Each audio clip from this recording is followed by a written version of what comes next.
number one. It's the number one.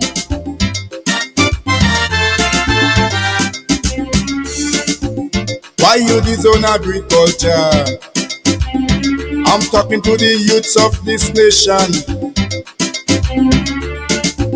and those wicked politicians, like they want to structure the plan. Well, from to the revolution, agriculture was on top. Contract this and didn't do too bad. After that, you know the whole thing flop. Why? Everybody want to sit down in computer and they forget agriculture. Oh yes, everybody want to sit down in computer. Agriculture. Good morning, Grenada. Good morning, Carriacou. Good morning, PT Martinique, to the friends and the rest of the Eastern Caribbean. Top of the morning to you. My name, Andre Donald. Responsibility entrusted with me once again for yet another beautiful day in this wide and wonderful world that God has given us to live. And let us say good morning to the great one, my brother, Chester Bandy David, who is going to lead us in prayer. Good morning, Chester. Good morning to you, Mr. Donald, and to the nation of Grenada. Father, we bless your name this morning. We bless your name this morning, the name that is above every name. Father, we thank you for another morning that you have given to us. This morning we want to thank you, God, for the breath of life. God, you said in your word that you created us, Lord, to serve you. And man was made to serve you, Lord. And together we live forever. This morning I lift Grenada, Carriacou, and Pitamatic into your hands. Oh God, I come against any disturbances of the plans of the enemy. I pray, God, that you're going to unite us as a people. As one people, we aspire, build, and advance. This morning, Lord, I come against hatred. I come against any destruction against that the enemy is rising up in our nation. God, I pray for families this morning, especially Grenada, Carriacou, and Peter Matnick. We are family. Oh God, I pray that we should live in unity and love. We give you praise this morning, God. Father, I pray for a family this morning who have a need, maybe something to put on the table this morning, Father. Like the other morning, Mr. Donald was saying, help somebody, give somebody something this morning if they don't have nothing. Oh God, I pray that we as a people, Lord, will learn to be able to love each other like never before. When we hurt each other, what do we gain? Oh God, I pray this morning, God, you teach us to unite as one people. This morning, Father, I lift Mr. Donald. I thank you, God, for what he's been doing over the many years. Thank you for keeping him. Even as he go about his duty today again, Lord, be with him. I pray that you grant him wisdom, the strength to do that every day, Lord. And we are grateful to have him among us. Oh God, thank you for your son. Oh God, everything that he needs to do this program day by day, Lord, continue to grant it unto him. Lord, the agricultural program this morning, we bring it before you. Oh God, you know that without you are the one that create every food on this earth. The earth is the Lord and the fullness thereof, and they that dwell in it, Lord. We thank you for your provision, Lord. And Father, we just bring this entire agricultural program into your hands this morning. Let your will be done today, God. God, we commit everything into your hands this morning. I think about someone bereaved this morning, somebody that lose a loved one. Oh, comfort them. I think about somebody with stress this morning, somebody going through a problem this morning. Oh God, they will look to you because you are more than enough for us this morning. You say in times of trouble, call upon you and you would answer, Lord. We continue to thank you. We continue to bless your name. But I pray for every single person on this nation, the buses, the cars, the vans, those who go into the land, the school children, the nurses, the doctors, everything that concerns this nation this morning. We place it before you, our great high priest. We want to thank you for another day. Bless this land that you have given to us. The most beautiful place to live is Grenada. We give you praise, we give you honor, we give you glory. In Jesus' name, amen. Amen. And How you amen. doing, Chester? I just humble as usual, my brother. How are the children? One of them is coming down with sort of cough. The little girl. So I trust in that the Lord will be able to take care of that. All right. Well, we all do pray and hope that that happens. And what about the Yeah. animals? Well, while I've been going up and look after them, they're doing fine thus far.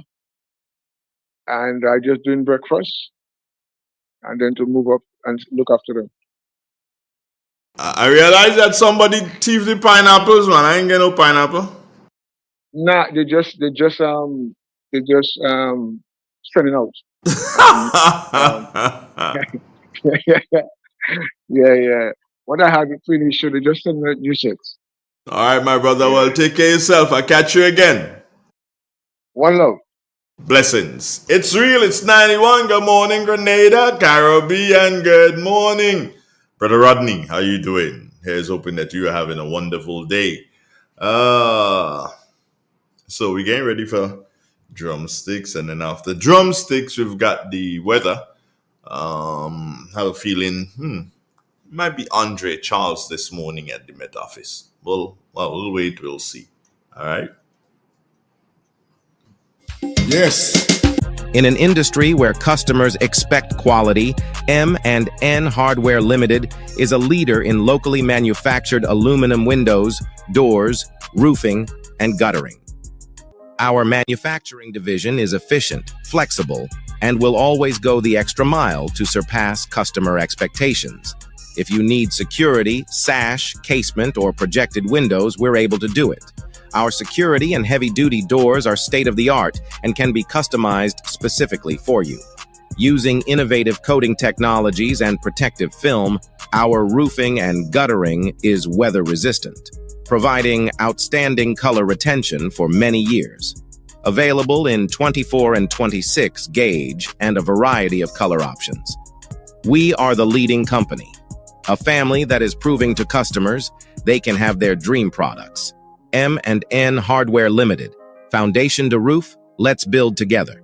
So fast pay, a new and easy way to pay. So fast pay, so fast pay. You asked for it and you got it. A quicker way to pay your bills online. It's fast, secure, and easy to use. No registration, no additional fees. Flow is now offering FastPay, an online service that allows you to settle your bills in less than 2 minutes. Need a receipt? FastPay will send it to your email immediately. Use FastPay now for convenience, safety, and efficiency at discoverflow.co/fastpay.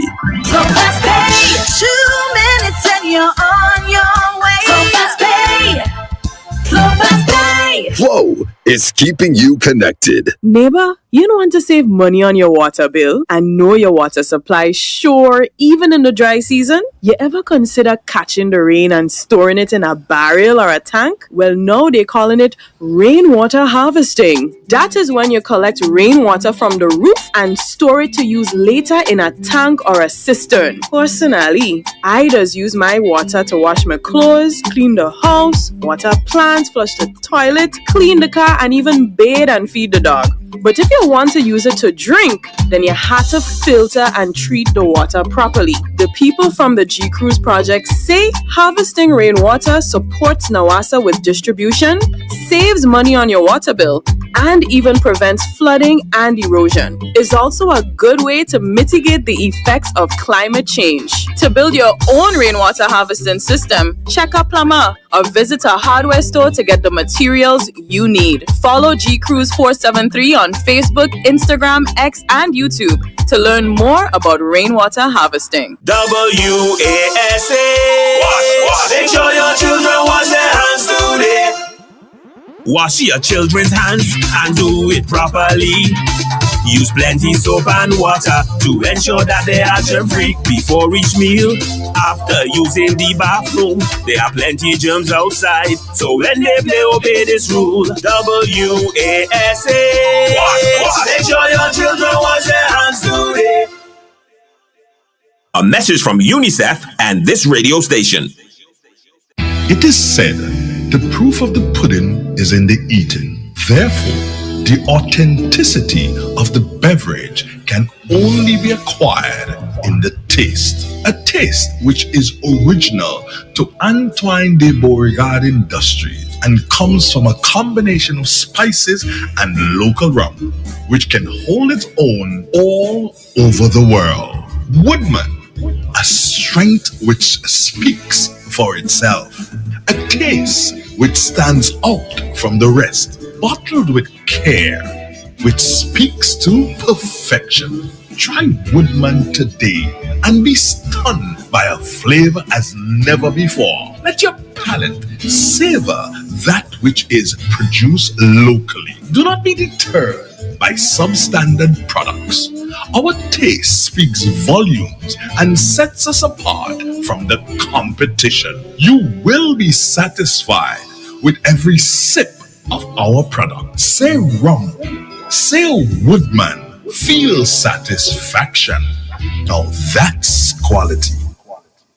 In Grenada, we supply fertilizers, herbicides, seedlings, and nursery supplies, diesel water pumps, walk behind tillers, organic and environmentally friendly agricultural inputs. We're serving you from 2 locations at Birch Grove and booth 34 at the Vendors Market in Grenville. Cost-effective agricultural solutions for all your needs.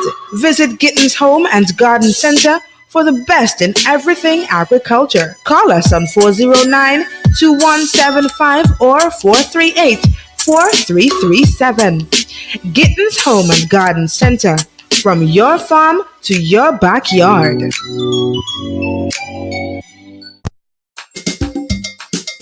Yes, agriculture is the number one. Number one, yes, the number one. Oh yes, the number one. It's the number one.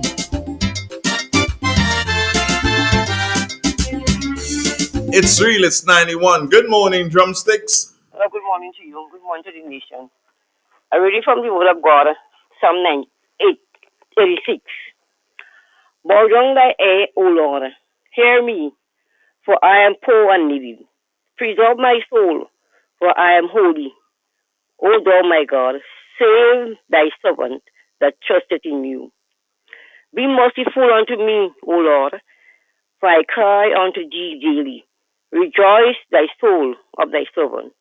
For unto thee, O Lord, do I lift up my soul. This is the end of the scripture reading this morning. Pastor, good morning. I hear you loud and clear. Good morning again, drums. Everything good? Yeah, for the time. All right, have a wonderful day. Yeah, somebody calling you, you know. It's a D. Hey, what happening there, girl? Are they good? No work today? No. You can call me, that's gonna make a line. But tomorrow is my birthday, so, well, yeah? You have to work tomorrow? Yeah. Don't worry, we'll make up that. Two. Take care, darling. Yeah. Have a good one. You too. Okay, bye-bye. Bye-bye. It's real, it's 91. Good morning, friends.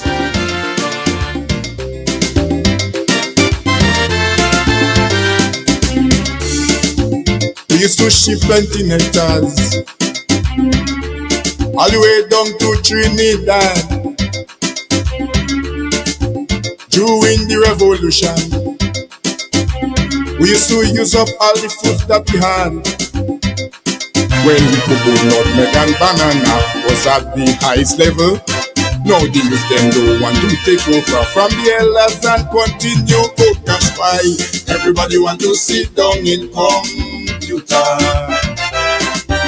and never get agriculture. Oh yes, everybody want to sit down in computer, agriculture, and never get agriculture. Oh yes, everybody want to sit down in computer. You could live without clothes and never get agriculture. Everybody want to sit down in computer. Tell you just now, my brothers, all you go with them computers.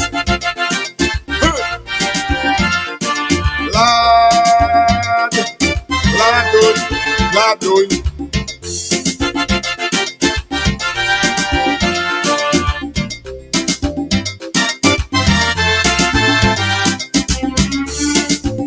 All over the world you go, agriculture is number one. We soil is so rich and pure, but the youths cannot understand. Well, as education you have managed to can ignore the soil. Everybody want to work in office, and I know the reason why. Yes man, everybody want to sit down in computer and they forget agriculture. Oh yes, everybody want to. It is said, the proof of the pudding is in the eating. Therefore, the authenticity of the beverage can only be acquired in the taste. A taste which is original to Antoine de Beauregard Industries and comes from a combination of spices and local rum, which can hold its own all over the world. Woodman, a strength which speaks for itself. A taste which stands out from the rest, bottled with care, which speaks to perfection. Try Woodman today and be stunned by a flavor as never before. Let your palate savor that which is produced locally. Do not be deterred by substandard products. Our taste speaks volumes and sets us apart from the competition. You will be satisfied with every sip of our product. Say rum, say Woodman, feel satisfaction. Now that's quality. In Grenada, we supply fertilizers, herbicides, seedlings, and nursery supplies, diesel water pumps, walk behind tillers, organic and environmentally friendly agricultural inputs. We're serving you from 2 locations at Birch Grove and booth 34 at the Vendors Market in Grenville. Cost-effective agricultural solutions for all your needs. Visit Gittins Home and Garden Center for the best in everything agriculture. Call us on 409-2175 or 438-4337. Gittins Home and Garden Center, from your farm to your backyard. Step inside. Immerse yourself in colors that come alive. Color by Seasons. Let your imagination run wild. Surround yourself in a world of color. Color by Seasons. Endless inspiration. Bold expression. Bold expression. Color by Seasons. Seasons Express your style with color by Sissons. I'm back and I got all the chicken for the barbecue. Excellent Farms chicken? Look how fresh and clean. Yes, Hunt, check the label. No steroids, hormones or preservatives. And it's 100% local. What? No chemicals? So you mean Excellent Farms chicken is safe, nutritious and natural with farm to table freshness? Exactly. Finally, we can enjoy quality poultry. And you should see how state-of-the-art and sanitized the farm is. Plus, it's environmentally friendly. You serious? And like they have everything from whole chicken to liver, gizzard, feet and more? Correct. Now you hurry and start the seasoning up. Excellent Farms, my safe and healthy choice. For wholesale and retail inquiries, call 444-3303. Wait, I cooking all this chicken? Hey Grenada, are you ready to take charge of your future? The Grenville Cooperative Credit Union is here to help you make it happen. Whether you're starting a savings journey, planning for education, or chasing your big dreams, we've got the tools and support you need. With savings, loans, mortgages, and expert financial advice, your goals are within reach. And for the youth of our nation, we believe in you. Let us help you build the foundation for a brighter tomorrow. Visit us at Jubilee Street, Grenville, Lucas Street, St. George, or our brand new modern spaces at Seaton Brown Street, Grenville and Grandance. Call us on 442-8602 or stop by one of our branches at Grenville Cooperative Credit Union. We're not just securing your finances, we're investing in your future. Let's grow, dream, and succeed together. The Grenville Cooperative Credit Union, the credit union of Grenville, building a brighter future for you, for us, for Grenada. WASA. Wash. Make sure your kids wash their hands today. Water, sanitation, and hygiene are of extreme importance. So parents, remember your child has a vital role to play in protecting themselves from dangerous diseases. Always remind them to properly dispose of via garbage cans anything that can store water, such as soda covers and juice boxes. This will greatly assist in the prevention of mosquito breeding. Ensure that they wash their hands for a minimum of 15 seconds with soap and clean water before eating, after playing, and using the bathroom. Clean water, proper sanitation, and hygiene are the keys to good health. WASA. Wash. Make sure your kids wash their hands today. A message from UNICEF and this radio station. Yes, agriculture is the number one. Number one, yes, the number one. Oh yes, the number one. It's the number one.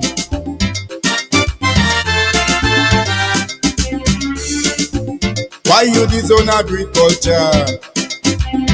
I'm talking to the youths of this nation and those wicked politicians, like they want to structure the plan. Well, from the to the revolution, agriculture was on top.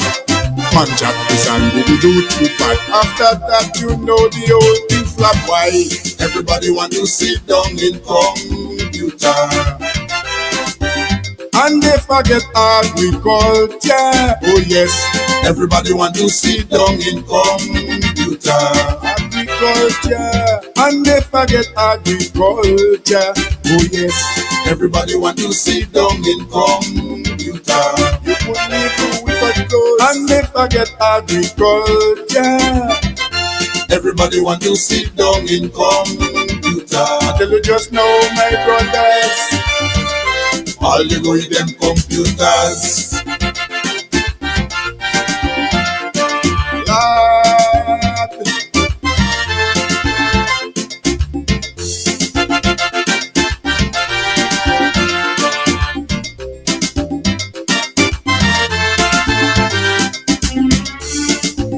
We used to ship plenty nectars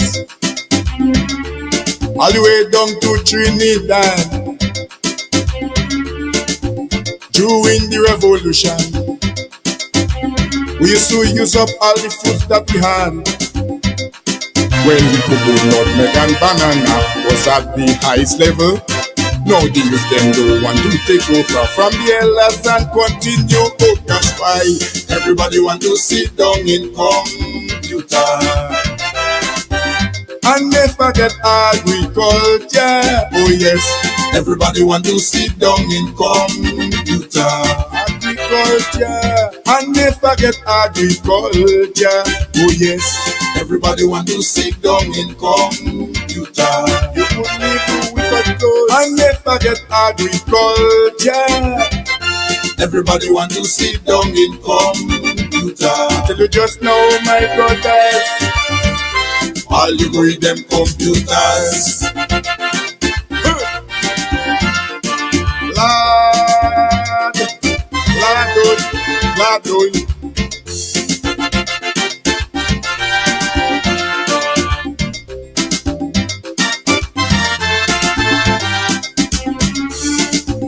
all over the world you go,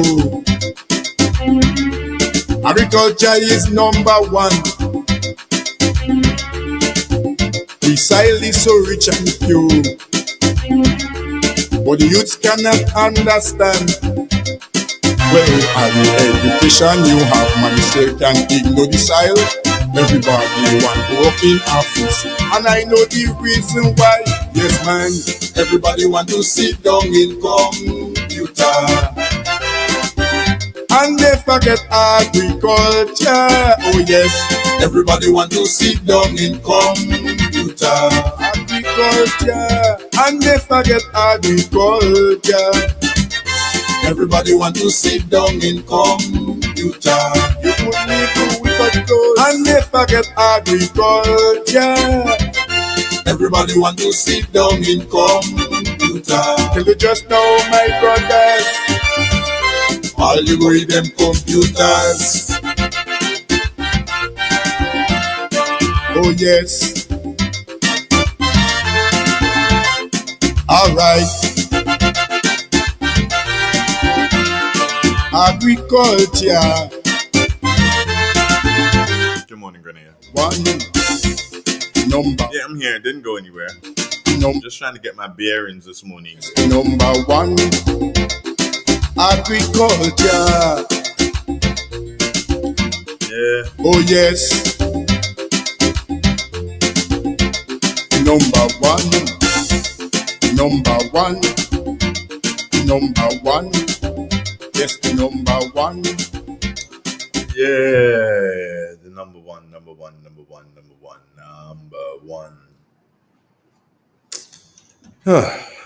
So, good morning to you. It's Thursday morning, and my guest. No, I haven't seen my guests yet. I haven't seen them. I haven't seen. Well, no, Dalton did indicate to me that he has some things to take care of.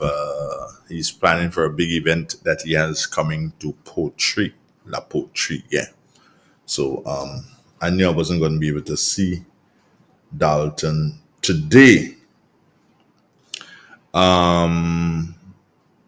BJ, well, I guess he'll chip in a little bit later. That's BJ. And Dr. Antoine, send the link for him this morning already. Maybe he has not received, well, he hasn't seen it as yet, so he hasn't joined in. And Joshua? Don't know. Joshua pulled disappearing act, I guess. So, guess I'm left all alone. And it is said, you know, you leave Andre up to his own, he gets into mischief, doesn't he? Yeah, he gets into mischief when you leave him all alone. Hold on there, girl. I don't think I want to hear you say anything yet. I'll come to you in a minute. Yeah. So you leave Andre all alone, he gets into trouble. So the first thing I'm going to do, and trust me, this one really kind of caught me off guard. But, you know, they always say, you know, you got to plan for the unexpected. Andrew Burke, good morning to Gemma James and Agnes Henry. Good morning also to Gemma Warwood. And how about Alban Harris? Adrian, the Watts guy. What's up, bro? Cecily Celestine, good morning to you. Christine Hartley, good morning to Maxine Belfon. Jen, how you doing? Errol Bonaparte, okay. Trust that you're doing good today. Hoping that you're blessed. Claude Abraham. And we also say good morning to my dearest friend, Jackie Raymond. Jackie, come on. How you doing, girl? Everything okay? All right. How's Karaku? Well, trust that everything is fine with you. Gotta say also good morning to Joan Henry. Good morning, Joan and Cynthia Bartholomew. Where's Cynthia now? Okay. She's in Karaku, friends. She's not in Boston or in Baltimore. She's in Karaku this morning. So good morning to you, Cynthia Bartholomew. And Joycelyn Francois. Angel, the map girl. What's up? How's Peter? I haven't heard from him for a couple of days, Angel. Tell him I say he's missing in action. All right? Please do that. Clive Raymond, good morning to you. And Jerome Kenneth Lewis, how are you doing this morning? Iva Holas, what's trending, girl? And saying good morning to Carol Belfon and Anne-Marie Grant and John Mark. Chunky McIntyre. You checking in early this morning, bro. Lorna Johnson and Kathleen Ledlow. Top of the morning to you guys. Also, good morning to Joanne Francis. And Chunky saying, remember, folks, tomorrow is 300 on the extension. Tomorrow is 300. We want 300 likes on the extension. So Chunky is reminding you. And Jackie is saying to me, oh, Dre, it's windy in Harryville. Oh, boy. I just hope that the persons who have the makeshift kind of homes and the tents and so I hope that they're okay. Good morning, Jackie, girlfriend. You good? All right. Come on, give me a smile. If I don't see you smile, there is the smile. Good morning, Jackie. Patrick Lambert, that Lucian guy. What's up? Rachel Alexander. Ruth Chitterman. Faithlin Halley Douglas. Faithlin, I ain't saying nothing to you. Except good morning. That's all I'm saying to you, Faithlin. Good morning. And here is hoping that you have a wonderful DAY. Feel like I need to have something to eat, something for breakfast at this time. Oh no. I don't normally have breakfast when I'm leaving home in the morning. Not at all times. Sometimes I do, but not at all. This was one of the mornings when I didn't. I'm kind of feeling hungry. What the heck is this? The number one. Yeah, we're the number one. I know that. One. How can I be feeling hungry at this time? Why you this? That ain't making sense. You find out making sense? No, that ain't making no sense at all. Youths of this nation and those wicked politicians, like they want to structure the plan. Well, from the revolution, culture was on top. Kind of strange. Man, Jack and didn't do it, but nonetheless, you know the old thing flat. Why everybody want to sit down in compute? I'm there, and I'll be there. Forget agriculture. Oh yes, everybody want to sit down in computer. Agriculture, and they forget agriculture. Oh yes, everybody want to sit down in computer. Alright, let me go dig into my bag. Oh, you're not seeing me, so you're not happy. Yeah, why did I do that to you? Come on, I'm not supposed to do. Where is this thing? Oh, there. This one's better? Okay, if you said this one's better, this one's better. Yeah, well, good morning to you. You weren't seeing me, so you're upset. Let me grab my bag. Here we go. And I gotta go into my bag and then check my, where is it? This is a bag of many zips and pockets. Where would it be? Maybe here. Let's try. Oh yeah, there. See? Yeah. So I found it. Yeah, I found it. And yeah, let me see if I could find anything in here for today. Yeah, let me see. I usually have stuff that I, write up and so on. Do-do-do-do-do-do. Hold on, now, man. But to me, the big news the news that's trending now is a statement as made by, and yes, it will affect agriculture. The statement as made by, what's his name? The Honorable Dennis Cornwall. And the Honorable Dennis Cornwall is from the parish of St. Patrick. He's the minister responsible for finance. Yeah. And he made a statement yesterday. I was kind of like flabbergasted. My good friend Linda had a post on social media in relation to that posting that, yeah. Let me see if I can find that thing that Linda had up on her thingy. Okay, here we go.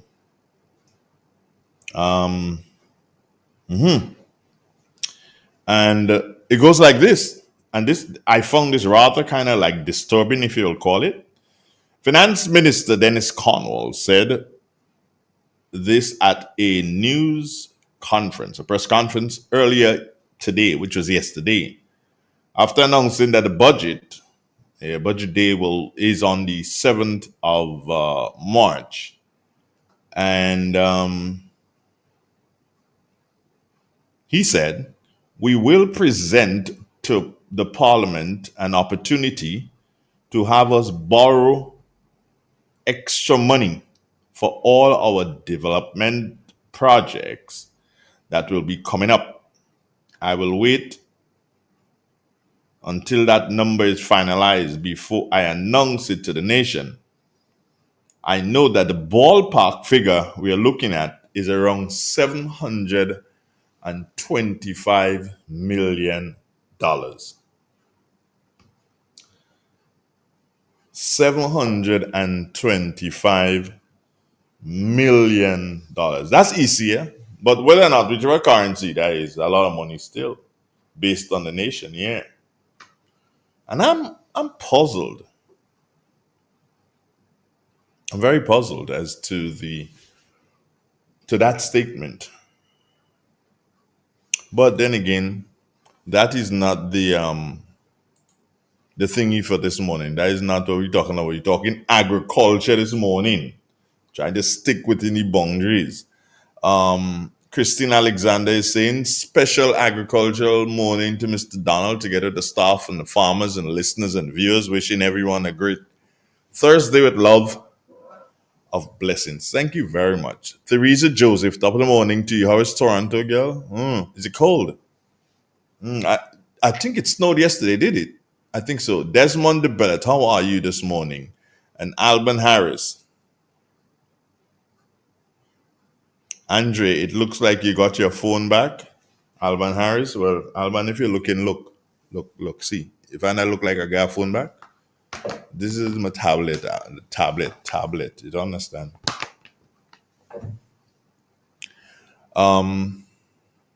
Patrick Lambert, I'll prefer to be called Andre and not Mr. Andre. All right. But nonetheless, you're saying, Andre, don't you find it strange to have rain in some of our Caribbean countries at this time of the year? No. God is God, and God decides when He bringing rain. If you believe in God, then you ain't doing something, saying anything about when it rain and when sunshine. God is God. God do what He wants when He wants. That God will. And folks, let me tell you all this. This is rather interesting. I have stuff on health. I have stuff on finance. I have stuff on education.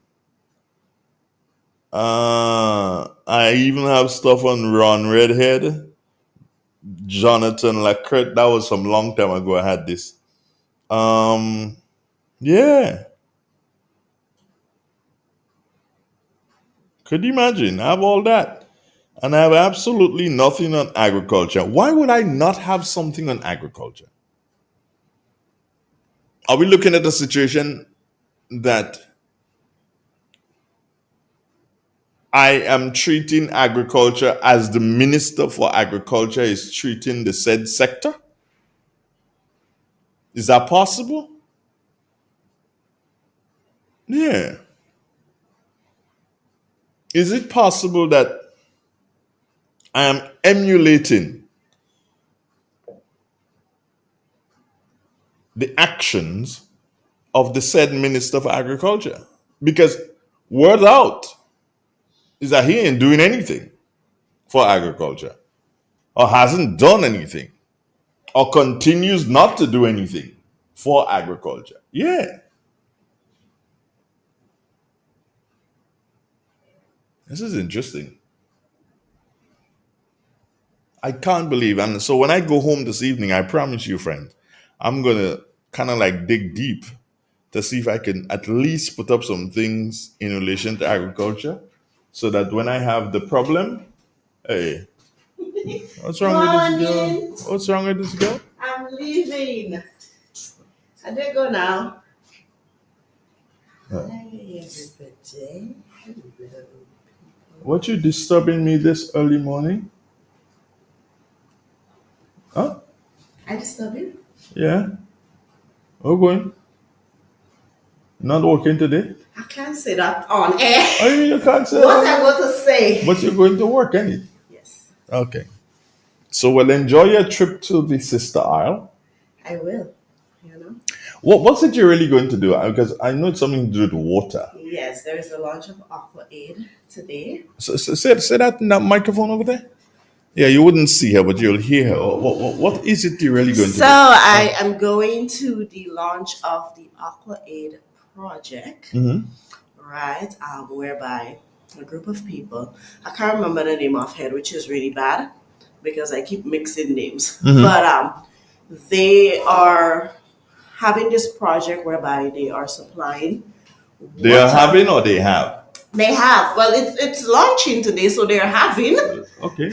I'm just trying to where figure it they're out. supplying water in collaboration with Pure to supply the people of Carriacou with drinking water and so forth. You know, more information would come via the social media today. So if you want to find out a bit more, then you can look at our Facebook page. That's where I'll be posting updates, and we will have a very nice story. So you'll be recording audio too and sending it back for news purposes? Well, based on how it goes, probably I can. If it's just one flat out, then I'll just do it when I get back because I prefer to write it myself. No, you can send a little snippet to the girls. Yes, I can. But I'll be doing videos, photos, and whatever. And posting and where? Posting to our Facebook page, Real Life from Grenada. So people can be abreast with. It's 7:44. What time is your flight? It's at 9. And you're here still? Because I'm a bad driver now. You have a driver? I'm a bad driver. Don't even think about it that way. Goodbye. God bless you. Take care of yourself. Enjoy your trip. When you get outside, they shout me. No. I hear outside they're bad, so I sitting down inside. Later, people. All right. Take care of yourself. Okay, so that's Nabila. She's off to Carriacou this morning. Yeah, and well, I guess to know more about it, you just have to listen to us. I believe a number of media houses have been invited, and we are one of those who took up that challenge. Is it a challenge? Yeah, you can say a challenge. We took it up and decided to send Nabila off to Carriacou. So, good going, girl. Enjoy it for me and enjoy it for you. So Alban Harris, yeah, we'll talk about this phone thing again. Me upset. Sky, good morning to you. How you doing? And Teresa, yeah, Teresa didn't let me know if it's still snowing. Joe, good morning. How are you? Everything all right? Pedro, hey Pedro, Jamont. I didn't see you for a while. I thought that you had deserted us.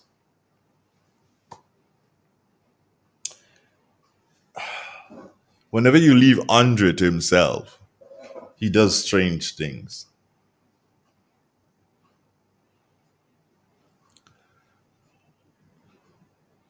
And I wish too that I had designed something for the Minister for Agriculture, who is Mr. Lennox Andrew.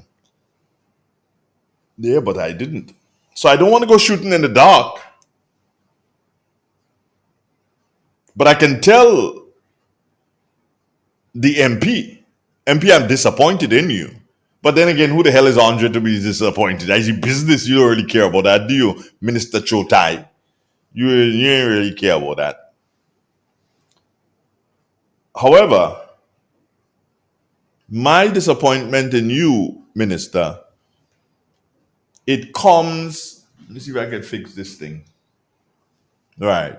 My disappointment in you, Minister, it comes as a result of your lack of support for a fellow representative, not just of Parliament, but a representative in your parish. I expected you to at least support the lady, but you didn't. Surprising. And that's not like you, Minister Chotai. Do you understand? I expected better of you. But then again, who am I to expect anything? Yeah? Okay. So Teresa Joseph saying boots on the ground inside of Toronto, which means that rain. No snow, Andre. What's wrong with you? You crazy? Everybody want to sit down in computer. Till you just know my brothers. All you go read them computers. Oh yes. In Grenada, we supply fertilizers, herbicides, seedlings, and nursery supplies, diesel water pumps, walk behind tillers, organic and environmentally friendly agricultural inputs. We're serving you from 2 locations at Birch Grove and booth 34 at the Vendors Market in Grenville. Cost-effective agricultural solutions for all your needs. Visit Gittins Home and Garden Center for the best in everything agriculture. Call us on 409-2175 or 438-4337. Gittins Home and Garden Center, from your farm to your backyard. In an industry where customers expect quality, M&N Hardware Limited is a leader in locally manufactured aluminum windows, doors, roofing, and guttering. Our manufacturing division is efficient, flexible, and will always go the extra mile to surpass customer expectations. If you need security, sash, casement, or projected windows, we're able to do it. Our security and heavy-duty doors are state-of-the-art and can be customized specifically for you. Using innovative coating technologies and protective film, our roofing and guttering is weather-resistant, providing outstanding color retention for many years. Available in 24 and 26 gauge and a variety of color options. We are the leading company, a family that is proving to customers they can have their dream products. M&N Hardware Limited. Foundation to roof, let's build together. Hey Grenada, are you ready to take charge of your future? The Grenville Cooperative Credit Union is here to help you make it happen. Whether you're... Welcome listeners to another program of Did You Know? A 5-minute feature from the Grenville Cooperative Credit Union.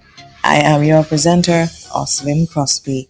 On this week's program, we discuss the topic, Financial Security is the New Retirement. What is it and how to get there? For younger workers, Retirement is a long way off. Lifespans are getting longer, medical technology is improving, and jobs are fresh and exciting. After working so hard to get a job, most young professionals don't want to immediately think about giving it up. It's hard to find a place to disagree with an assessment like that. Retirement planning appeals to folks who can see the end of their careers and have some idea or concern over what their futures will look like. For those just starting out, or for those who are passionate about their careers, retirement planning isn't a useful way to think about savings. This trend shows in the numbers.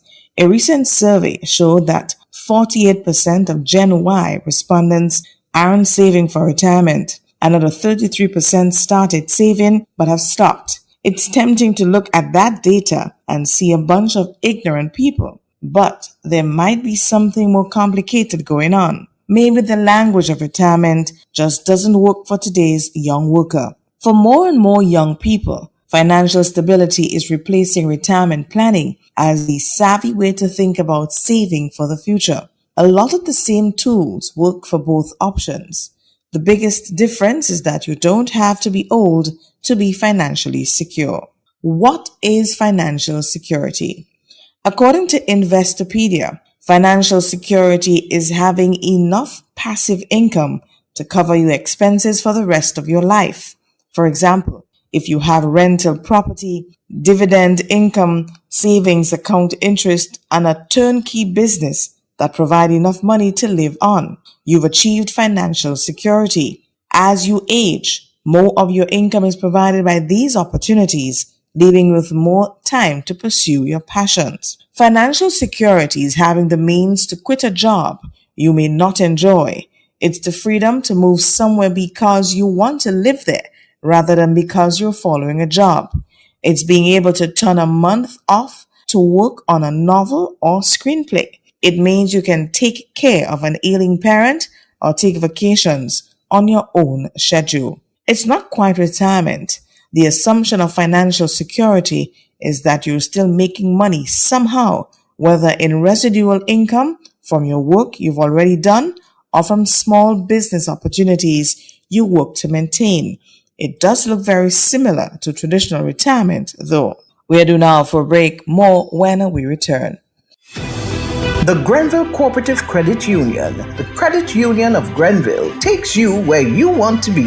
Feel secure with the Credit Union of Grenville, taking care of all your financial needs, including savings, loans, mortgages, and sound financial advice. Serving you with branches on Jubilee Street in Grenville, Lucas Street in St. George's, and new, spacious, convenient, and modern facilities on Seton Brown Street in Grenville and Grand Anse. Call us on 442-8602 or visit one of our offices. With Grenville Cooperative Credit Union, the credit union of Grenville, your financial security is guaranteed. Welcome back. Listeners, before we went on the break, we were discussing the topic, financial security is the new retirement. What is it and how to get there? How do I get there? Most of the advice that appeals to retirement savings applies to saving for financial security. Putting away 50% or more of your income into savings, vehicles, and investments is a good place to start. Avoiding debt for consumer purchases or lifestyle maintenance is another sound move. The real difference comes in timing. With traditional retirement planning, you invest more as you get closer to retirement. The goal is to accumulate enough savings to live on for a decade or two when your expenses are at their highest, so you need to contribute more during your peak earning years. Typically, these comes just before you retire. You are an experienced veteran in your field, and your salary is usually at its highest just before retirement. When your goal is financial security, the timetable reverses. In the beginning, more of your wages need to go towards investments. As they start to bring in returns, more of your income becomes disposable. Because your savings aren't locked up in a designated retirement account, you're free to use them to pursue non-work money-making strategies. One other opportunity for investment opens up when your goal is financial security, investing in yourself. Learning a new skill can open up new opportunities or help you save money by insourcing an existing task. If you're paying a web designer, learning to code yourself can save you the money you're spending on building and open up new opportunities to expand your business. Another resource you will need in the journey is knowledge. Much of financial security involves navigating a lot of unknown waters. Being a small business owner requires financial knowledge that just isn't taught in most schools. That's where Granville Cooperative Credit Union can help. Our friendly, knowledgeable staff can walk you through the steps to being a master of your own financial destiny. Remember, it's not how much money you make, but how much you keep, how hard it works for you, and how many generations you keep it for. And that's it for this week. Until next week, I am your presenter, Oslin Crosby. Grenville Credit Union, your financial institution who values our membership and strives to provide exceptional customer service. Neighbor, oi! I see you put up your rainwater harvesting system. Now you can't just leave it so. You have to take care of it to make sure you always have a reliable water supply, especially during them shortages. To maintain your rainwater harvesting system, clean the catchment area, the gutters and the downspouts twice a year. Inspect and clean the first flush and filtration systems. Clean the storage tank annually to prevent algae and sediment buildup. Repair any leaks and inspect the pump regularly. Ensure there is no water discoloration, algae, or mosquito larva. We in one them thing. Keep a log of all cleaning and repairs. And remember to teach family members maintenance practices. For more tips, follow at GCruise473 on Facebook, Instagram, X, and YouTube. That's GCREWS473. It is said, the proof of the pudding is in the eating. Therefore, the authenticity of the beverage can only be acquired in the taste. A taste which is original to Antoine de Beauregard Industries and comes from a combination of spices and local rum, which can hold its own all over the world. Woodman, a strength which speaks for itself. A taste which stands out from the rest, bottled with care, which speaks to perfection. Try Woodman today and be stunned by a flavor as never before. Let your palate savor that which is produced locally. Do not be deterred by substandard products. Our taste speaks volumes and sets us apart from the competition. You will be satisfied with every sip of our product. Say rum, say Woodman, feel satisfaction. Now that's quality. Classic Furniture. Our items are made from the best local wood available on island. Our products are made with love, care, and the experience we have gained over the years. Why do you even contemplate using substandard furniture, which is imported, when you can get the best made right here in Grenada? Our factory is located in the cultural village of Chantemel and our showroom on Ben Jones Street, St. Andrew. We are also noted for refurbishing that piece of furniture to its initial look. When looking for quality furniture, there is only one place to look, and that's Classic Furniture, where we take care of your needs with utmost care. So give us a call today and put your furniture woes to rest. Classic Furniture, where love and luxury is combined to provide the ultimate satisfaction. Call us today on 442-4665. Classic Furniture. So fast pay, a new and easy way to pay. So fast pay, so fast pay. You asked for it and you got it. A quicker way to pay your bills online. It's fast, secure, and easy to use. No registration, no additional fees. Flow is now offering FastPay, an online service that allows you to settle your bills in less than 2 minutes. Need a receipt? FastPay will send it to your email immediately. Use FastPay now for convenience, safety, and efficiency at discoverflow.co/fastpay. So fast pay, 2 minutes and you're on your way. So fast pay, so fast pay. Flow is keeping you connected. Yes, agriculture is the number one. Number one. Yes, the number one. Oh, yes. They're on mornings like these. And you called, and I can give you an extra couple of minutes and stuff like that. Yeah, so don't worry. I'm good. I'm being really, really nice this morning. Why? I don't even know. Maybe because I'm not seeing my friends. Dalton, I know. Okay, he's excused. Joshua, hit and miss. Dr. Entwine, I don't even know if he's on island. Joe, good morning to you. How you doing? Carol Belfont, it's -5 and snowing in Montreal. That's what Carol says. And Yvonne Roberts, how are you? Yvonne, I haven't seen your uncle for the morning. I don't know why. Sherma Jeremiah, top of the morning to you, and here's hoping that you're going to have a wonderful, wonderful day. Nice and bright and sunny it's going to be today. I can't testify to that. There may be a bit of rain this morning. Wasn't able to reach the Met office this morning. Had a couple of issues inside of here, so we weren't able to hear from them this morning. But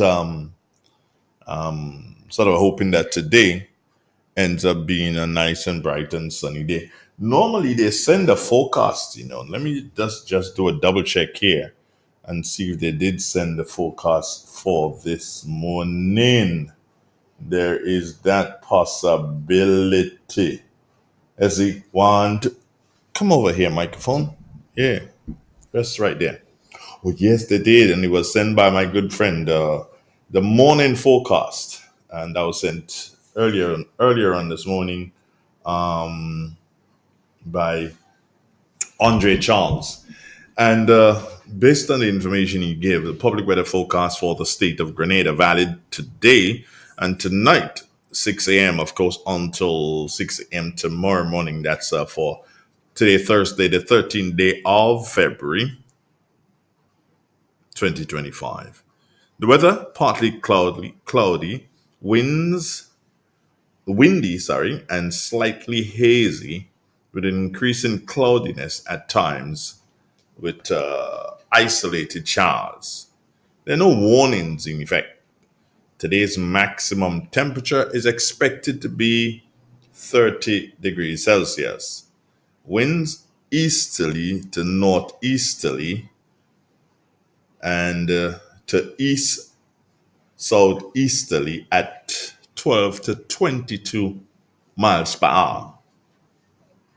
Seas rough, with waves 12 feet in northeasterly to easterly swells.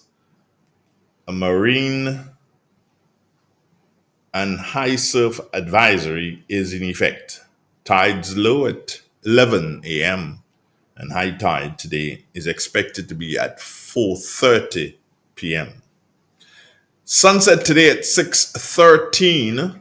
Sunrise tomorrow morning is expected to be at 6:26. And that came from the forecaster Andre Charles at the Morris Bishop International Airport Meteorological Office.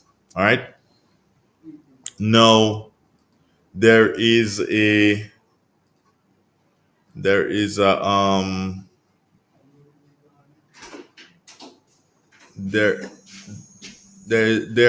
are reports coming out of Tobago.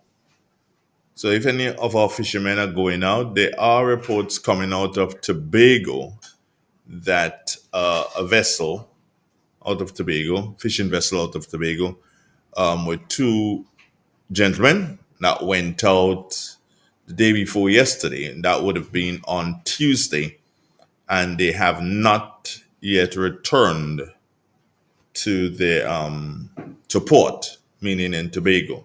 So fishermen, if there are any fishermen who are already out or intend to go out, I know it's kind of choppy and whatever, but if you're going out for whatever reason, keep your eyes peeled because these two gentlemen are missing from Tobago. How did I know that? Come on. Good morning to you, Mina Booker. Mina Booker has sent me some information. And are you following the food-based dietary guidelines for Grenada? Thank you for having taken a survey. I had to take a survey, Mina? Are you kidding me? What is this? Let me go back to the meat of this thing and see exactly what this is, yeah? It came, did it come in the email? Let's check and see. Oh, did it? No, I think it came in as a WhatsApp. Yeah. Okay. Help share healthy habits. Participate in the brief survey on food-based dietary guidelines for Grenada. And I believe that I need. Thanks, Mina. I'll do this. I'll do this, of course. You know, but I believe that in some ways we're moving, in other ways we ain't moving, and in other ways still we're moving too fast. We have gotten into a situation where, in relation to information sharing, we believe that social media is the only way to share information. I will say to you, social media is not the only way to share information. There are so many people who don't have a phone. And there's so many people who they have a phone and they don't have internet service. They don't have it at home and they don't have data. The only credit they can put on the phone is for them to make a call and to receive a call, of course. But we are so caught up at this particular point in time in everything, and it's because of the age. There's a generation. The generation after me believes solely in social media, and they're forgetting my generation, the generation after me, and the generation after that generation. So they're forgetting the 60-year-olds, they're forgetting the 70-year-olds, and they're forgetting that there are 80-year-olds still walking and 90-year-olds still walking through the community. And a lot of these people, they do not have that kind of a platforms available to them. But you're sending the information and you expect them to think it. Hey, good old-fashioned radio is still there. I tell you what, though, it's interesting that while I was talking, he slipped in. I'm speaking of Bertrand John. Good morning, Bertrand. How are you? Morning, Andre. Morning to the listening public. I am doing fine.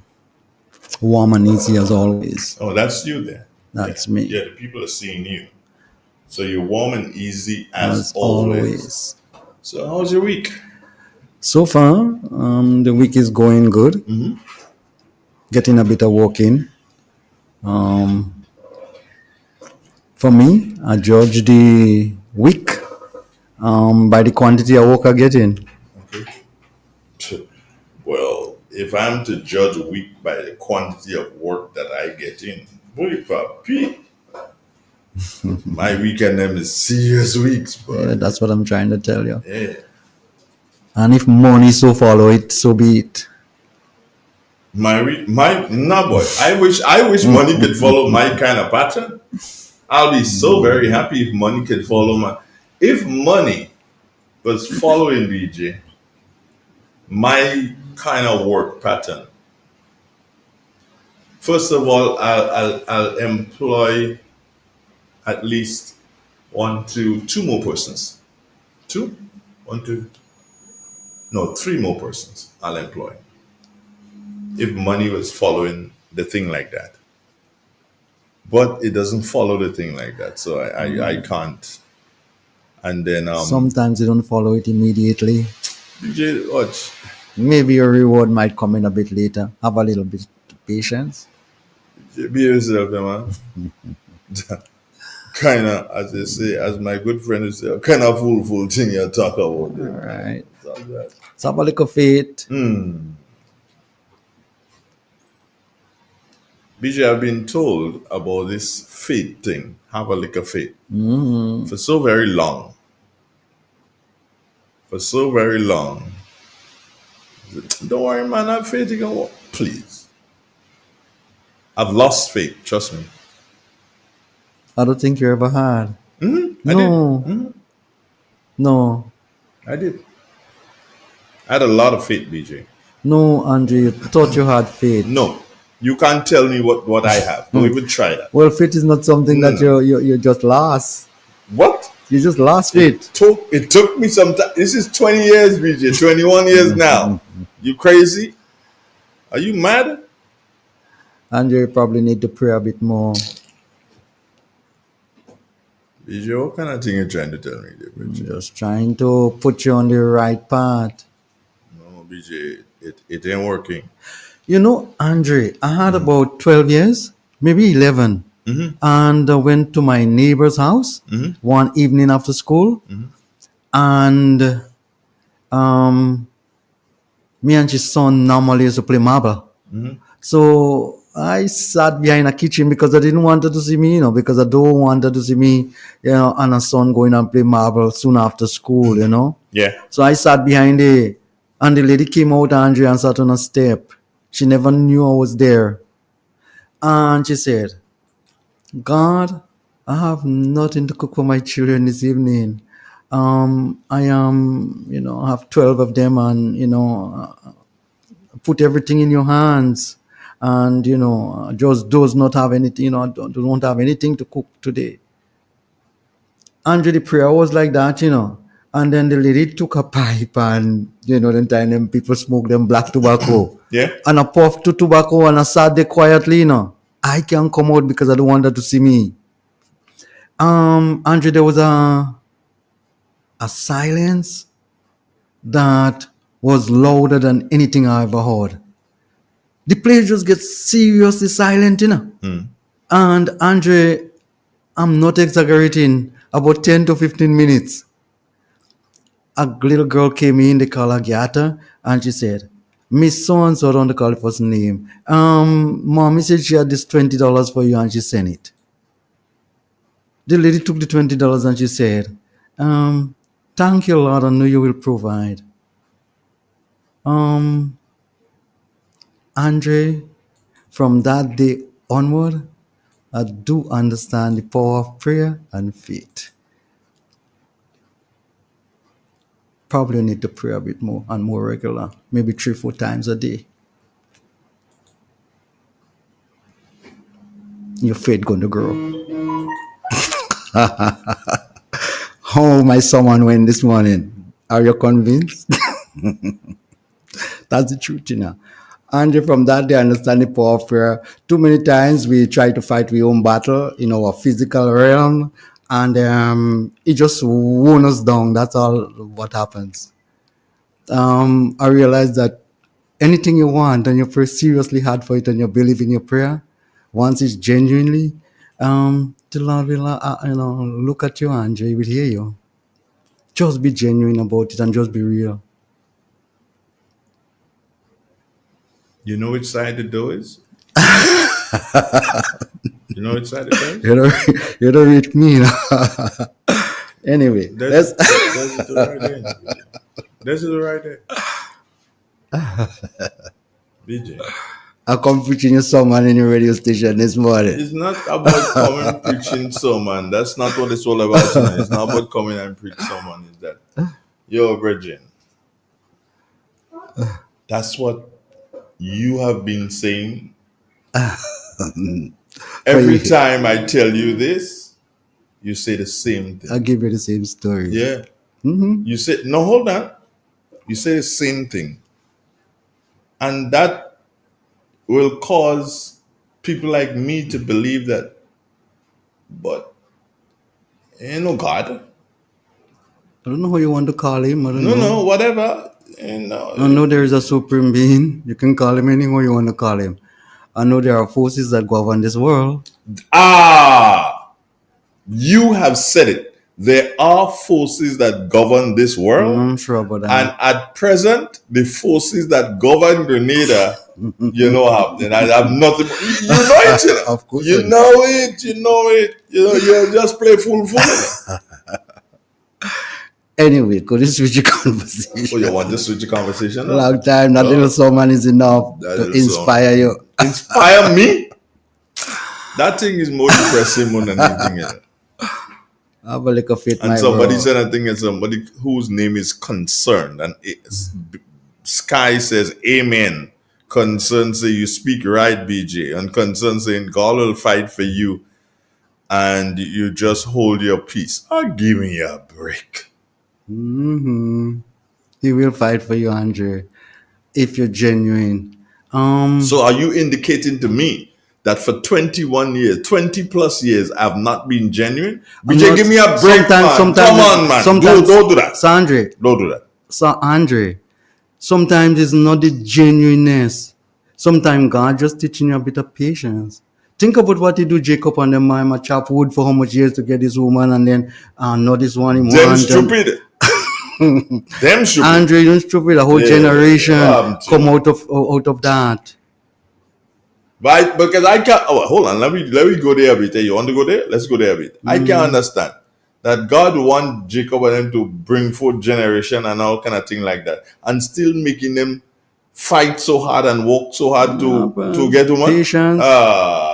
You never know all Moses and the man have to get thrown in the wilderness and struggle and land. Man, they're making children when they are 120 years. They can't even raise them.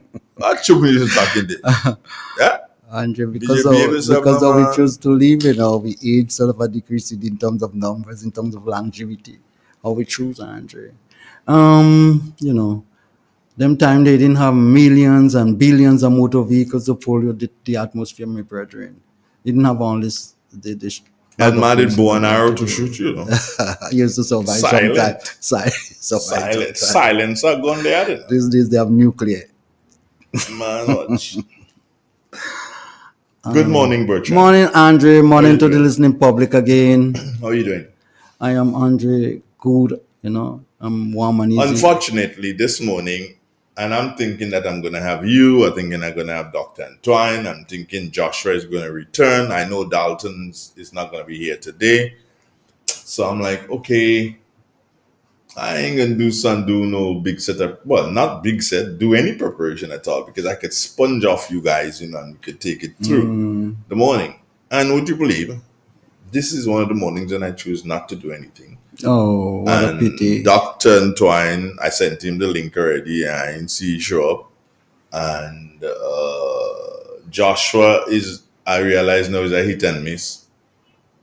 And you got I think you're a little to my take on Joshua. Doc is a sort of a busy man. And when we catch him, we have to consider ourselves fortunate. Joshua, I think he seems to think our program a little too harsh for him. And you think so? I know so. Oh, you know? Yeah. Okay. And sometimes he want to disassociate himself from sometimes how we program ourselves. That's okay. You'll find those kind of people. Joshua, good morning. Respect to you as always. I've been on Joshua's farm somewhere in the hillside, and he's doing a wonderful job there, planting up a whole heap of plantains, and they're looking, very good. But that's good. That's really good. And I'm not going to apologize if you find the program is too harsh for him. That's business. No apology there. What's that? It could be one of these. It could be. Let's make sure it's none of them. Yeah. I'm not apologizing for that. No. At the end of the day, the truth is the truth. And we speak truth. We don't slander anybody. As I said this morning earlier on, and the word to me was simply this. And I said to myself, hey, it looks like I behave like the Minister for Agriculture. No, I think Andre I am prepared, BJ. No, I am prepared. I thought by now. In fact, I know by now. Now I've been listening to you for a lot of years, and how should I put it? Andre, you may have flaws in other things that you take on, but when it comes to radio and radio programs, when it comes to your voice, when it comes to interviewing people, when it comes to making something out of nothing radio wise, I don't think anybody can supersede you. You are good. Well, thanks. Thank you very much. I think you are a wasted talent. What? Yeah, I think you're a wasted talent. What do you mean by that? What do I mean by that? I think given the talent that you have, I don't think you're seriously exploiting it and maximizing the effect or the gains that you can obtain from that talent. But what the hell do you want me to do? We could speak that off air. BJ, let me tell you something. You're going back on air with it. No. Let me tell you something, yeah? To do anything, you have to have resources. Yeah? Yes. And if you don't have the resources, forget it. Sometimes you need the links and not the resources. The links may provide the resources for you. Well, my brethren. I don't think you have that. I don't have the links. Honestly, I don't have. I'm not sure if you're sure you have the links. I'm sure I'm sure that I don't have the links. Oh. I'm sure I don't have the links. Good morning. We have a caller. Good morning. Yeah. Good morning, boss. Good morning. How are you? I'm there. I always enjoy you with your spirituality. Yeah. Jacob and them, King James and them well composed the Bible. All these stories, in my opinion, are brainwash. They are not true.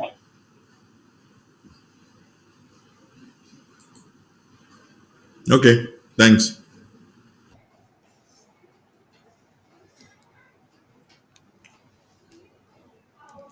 What's happening agriculturally?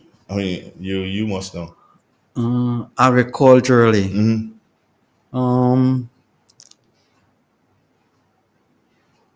I was invited to a training yesterday on coconut production in Maribor. I didn't show up because well, not just that. Wow. I wanted to but couldn't find the time. So the ministry is working on that. The person who had invited me to the training said, BJ, I've been listening to you and Andre and the guys on the radio station. And they are now building a piggery in Maribor, near the farm school. And it seems as though they're trying to revive the farm school. And I felt really good. I think that's a move in the right direction. Stick the pin. Morning. Yeah. This one reading at Vedas, man. Bhagavad Gita and Srimad Bhagavatam. Come here the way spirit time. Yeah. Yes, Andre. So I think that's a move in the right direction. I think probably the people in authorities are listening to us, and that is very good. Because sometimes when you're doing things your own self, on your own self, you can't really sometimes you have things that you missed out on, and you take a outside glance to put you in the right direction, on the right track. And I think that is very good. I must commend the authorities for that. That you have young people at your farm school and you set up things like piggery and, poultry and all of those things in them. So by the time somebody passed through that school and come out, 18 months later or whatever, 2 years later, they should be versed in whatever they set out to do. This is the direction I want to see the country moving. And I think that's a step in the right direction, and I must commend the authorities for that. Okay. So if you I want them to do the same thing with the goats, the small ruminants. If they haven't brought in female stock. Did they bring in female stock? I know the person told me, the extension officer told me they brought in both sows and bow. So they bring in male and female. Sows and bow, that's in pigs. In pigs, yeah. But for the small ruminants, I don't know. I'm saying that if they didn't, they need to find $5 million and bring in female. And do the same thing, like what they're doing with the pigs. Set up breeding centers and have people looking after them efficiently. So when somebody wants to set up a piggery, they can go and buy, 50 pigs, 75 pigs, and BJ, let me tell you something. People are looking to borrow $725 million to help them with the budget. Well, they can put some of that inside of there. Good morning. Good morning, Andre. Good morning. And DJ. Morning. I listen to all the program and all speaking agriculture. Yeah. No, what I just always listen on the agriculture program. But the only thing I'm not thinking about the history of agriculture in Grenada. Where agriculture started dropping or falling, should I say. It's from the year 1979. And I observe most people speaking of agriculture and trying to give the history of it. But the history of agriculture is from Bishop and them days what killed agriculture in Grenada. Really? Why you say that? Well, listen to me, and you're going to understand that. When Bishop had overthrew Gary, let me go back. When Gary times, agriculture was high in Grenada, throughout the Winod Island. The cocoa, nutmeg, and banana used to be exported. After the overthrow, the European had blocked the market from Grenada with the crops exported. And I could remember as a little boy, I used to be on the beach with my father when he used to throw net to catch sprat, jacks, or other different species of fish. And after a year or two in Bishop time, we noticed all nutmegs, dry old cocoa was washing up on our beach. And as far as I understand, this is the cocoa and the nutmeg had stayed in the GCNA station and then the pools and them, locally speaking. Even at what we call Sky High in St. Andrews, all the crops remain there and dry rot. And they took a ship and go and dump it out in the ocean. And them things wash up on our beaches. And it's from then the people had stopped walking the mountain land, going to the nutmeg fields and cleaning it up and all them things. And it's from then people come now and like they had no interest in going back to the land to grow them crops. And after the invasion and the change government in Grenada, most of the elderly them try to go back to agriculture and try to grow back the crops and things, try to clean up the fields and things. They try their best. But Andrew, presently, no.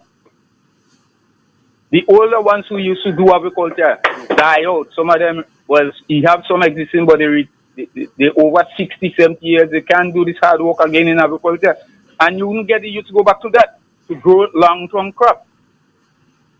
So when we speak in agriculture, a young man will never go to say plant a cocoa tree, plant a nutmeg tree, plant a coconut tree. He will go to grow a little lettuce, a little cabbage, a little tomato, to instant cash they're looking for. This is the reason why agriculture will never develop, will never build back in Grenada. Even you ain't getting young men going and plant a little field of corn easy, you know. People over perhaps 40, 50 but we'll try to do them kind of agriculture. All who you see doing irrigation is for scrub the one. And what they use, now they don't use no pen manual, nothing, chemical. From since the plant, they start spraying the soil for it to germinate, and all different type of spray, and which this is cancerous to the nation. And we'll never get agriculture developing Grenada to say get long-term crop that we should feed the nation or even have to export. Give the history. When they talk about this government are responsible for agriculture, Bishop is the one to be blamed, and they must give the youth, let the youth know exactly from the revolution that killed the agriculture in Grenada. When you talk about, I could call most of these states was blooming before Bishop and Mogachu.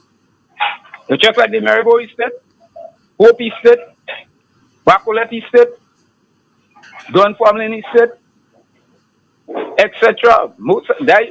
Gary, and where they talking about Bishop is hero. Hero days for Bishop. If he had a day for hero days, I would have put it on Gary, on a Gary name. Bishop is no hero to Bishop that break Grenada. Bishop educate the youths on gun. And not agriculture. And this is what have this country in so much a crime and violence. Because this is, who couldn't spell gun? Bishop put gun in the hand. This was the education brother. Bishop developed in Grenada. But let us keep it on the agricultural track, yeah? Okay, yeah. You understand? Yeah, because, Andre, remember, I don't know your age, but I'm in my 60s. I could remember every home. Long time the children had a pig, a goat, a rabbit or something. Sometime before school, they had to go and get vine or water grass. Mm-hmm. After school, they have to do the same thing, have the homework to do and everything. Yeah. And children was more on a positive side, which I should say, was more positive with the parents. Long time, children and parents used to go together in garden and walk together. Okay. But you don't get in that now. You don't see that at no time. You will see that come back in Grenada. Okay. All right, man. Thank you. Okay then. Okay, one love. Good. BJ, I think I have your virgin here, and I think I'm seeing Francis and Twine somewhere there. Should we say good morning to you? Yes, always, All right, so let's say good lovely morning. to hear Doc. Let's say good morning. Dr. Antoine, good morning.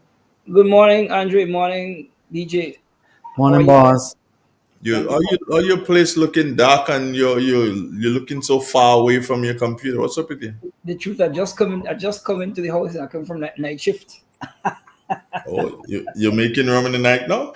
No, I do work. I work at night and day. Night and day I work, yes. Oh, night and day you work. I see. No, it's kind of cloudy outside. That's why, and at my window here, and I guess that's why it seems a bit darker than usual. But maybe my screen needs adjusting as well. So could be a number of factors. Not sure. In any case, good morning, Andre. Good morning, BJ, and thanks for having me with you guys this morning. Really appreciate it. And good morning to our fellow audience over there. Hope we can do a very productive session this morning. Well, your session is only like 29 minutes in it. Are you paying attention to the time? Or 29 or less? I'm lost in time here. You're lost in time. But no, usually we go up until 10 o'clock. We go up until 10 o'clock in recent times. So what's up with you agriculturally, Mr. Dr. Entwine, sorry? I don't know. Fryer is fine too, Andre. What's that? I said fryer is fine also, for those who know. Yeah, I know fryer is fine. I know that. As regards agriculture, we're continuing the clearing up of the fallen trees up in the mountain. Mm-hmm. And that's posing a challenge because it's hindering our ability to harvest all of the cinnamon that would have fallen during the burial period. At the same time, while we continue to remove some of the trees, we're also trying to do some planting of some crops, traditional crops, including nutmegs and spices as well, of course. Mm-hmm. So that's what's going on with us here. I'm also in doing some planting, and I just heard BJ talk about planting available. Is that true, BJ? BJ, did you say planting was available? Planting plant. Sorry, that's planting plant, not planting. I don't know if planting plants is available. I know the government had a program whereby they would try to assist farmers by providing planting materials. It's quite possible, but I expect those kind of information to be in the public domain. Um, I'm not sure if plant is ready. I was speaking to someone in recent months, and he wanted me to provide him with planting plants on behalf of some program that is geared towards assisting farmers replant. Don't know how far this went. Heard some rumors. I don't know if it's true that they have some tissue plants. Plantings? Tissue culture Culture, bananas, plantains, and coconut. So I don't really know if it's true. But I expect if it's true, those things should be in the public domain and people should be made aware. I think they have coconuts for sure because I was told by the extension officer that BJ should participate in the program because that might be a criteria for you to get plants. Well, let me tell you this. I think you missed Dr. Antoine's point. What he was wondering is if you have plants. No, I don't think so. Yeah. That's what he was wondering. If you ask have him again. Well, you ask him. He's right there. He's I am in need of planting plants. That's correct. Yes. So he was asking if you had any. He wants some planting plants. I thought he was asking if there is planting plants on the government. Well, yeah, he wants to know. Either way, it's fine. If you got some that you can, help our brother out with, he'd be happy. I'm the negotiator. I'm the manager of the farm. What quantity are you looking for that? About 100 and 150 plants. We can give you 75, right, BJ? Huh? We can give him 75? No, I can give him 150. You can get 150, Doc. You have transportation. Who's taking it out? He has to send somebody to take it out? No. You take it out? Yeah. When you taking it out? Next week. Next week. So, Doc, liaise with BJ. Next week, you got 150 plants coming your way. Just like that. You see how good the agricultural program is? And people don't understand. How much you had to pay, BJ? $750. $750. Keep your plans. Andre, I saw somebody had, I don't want to call name. Somebody was promoting the business on social media, and they have a nursery. A nursery, like a nursery to produce plants. Oh, okay, that's good. And they was saying that coconut $20, plantain $15 for a plant. Per plant, bananas $10 per plant. Wow. So if I was to sell, at the same price, that's $1,500. Yeah. $15 per plant. Yeah, per plant. So that is wow. Are you kidding 100 me? would be like $1,500. No, more than 15. No. That's like 7 and 5 is 12. So that's like 20. No, just 100 was going to be like if it's $15 per plant, $1,500. Yeah, just 100. Now it's calculating the 150. Yeah. Wow. So the plant is more expensive than the fruit, Say again? The plant is more expensive than the fruit itself, Well, most definitely. That is what I'm realizing here, that it's cheaper to buy the fruit than to buy the plant.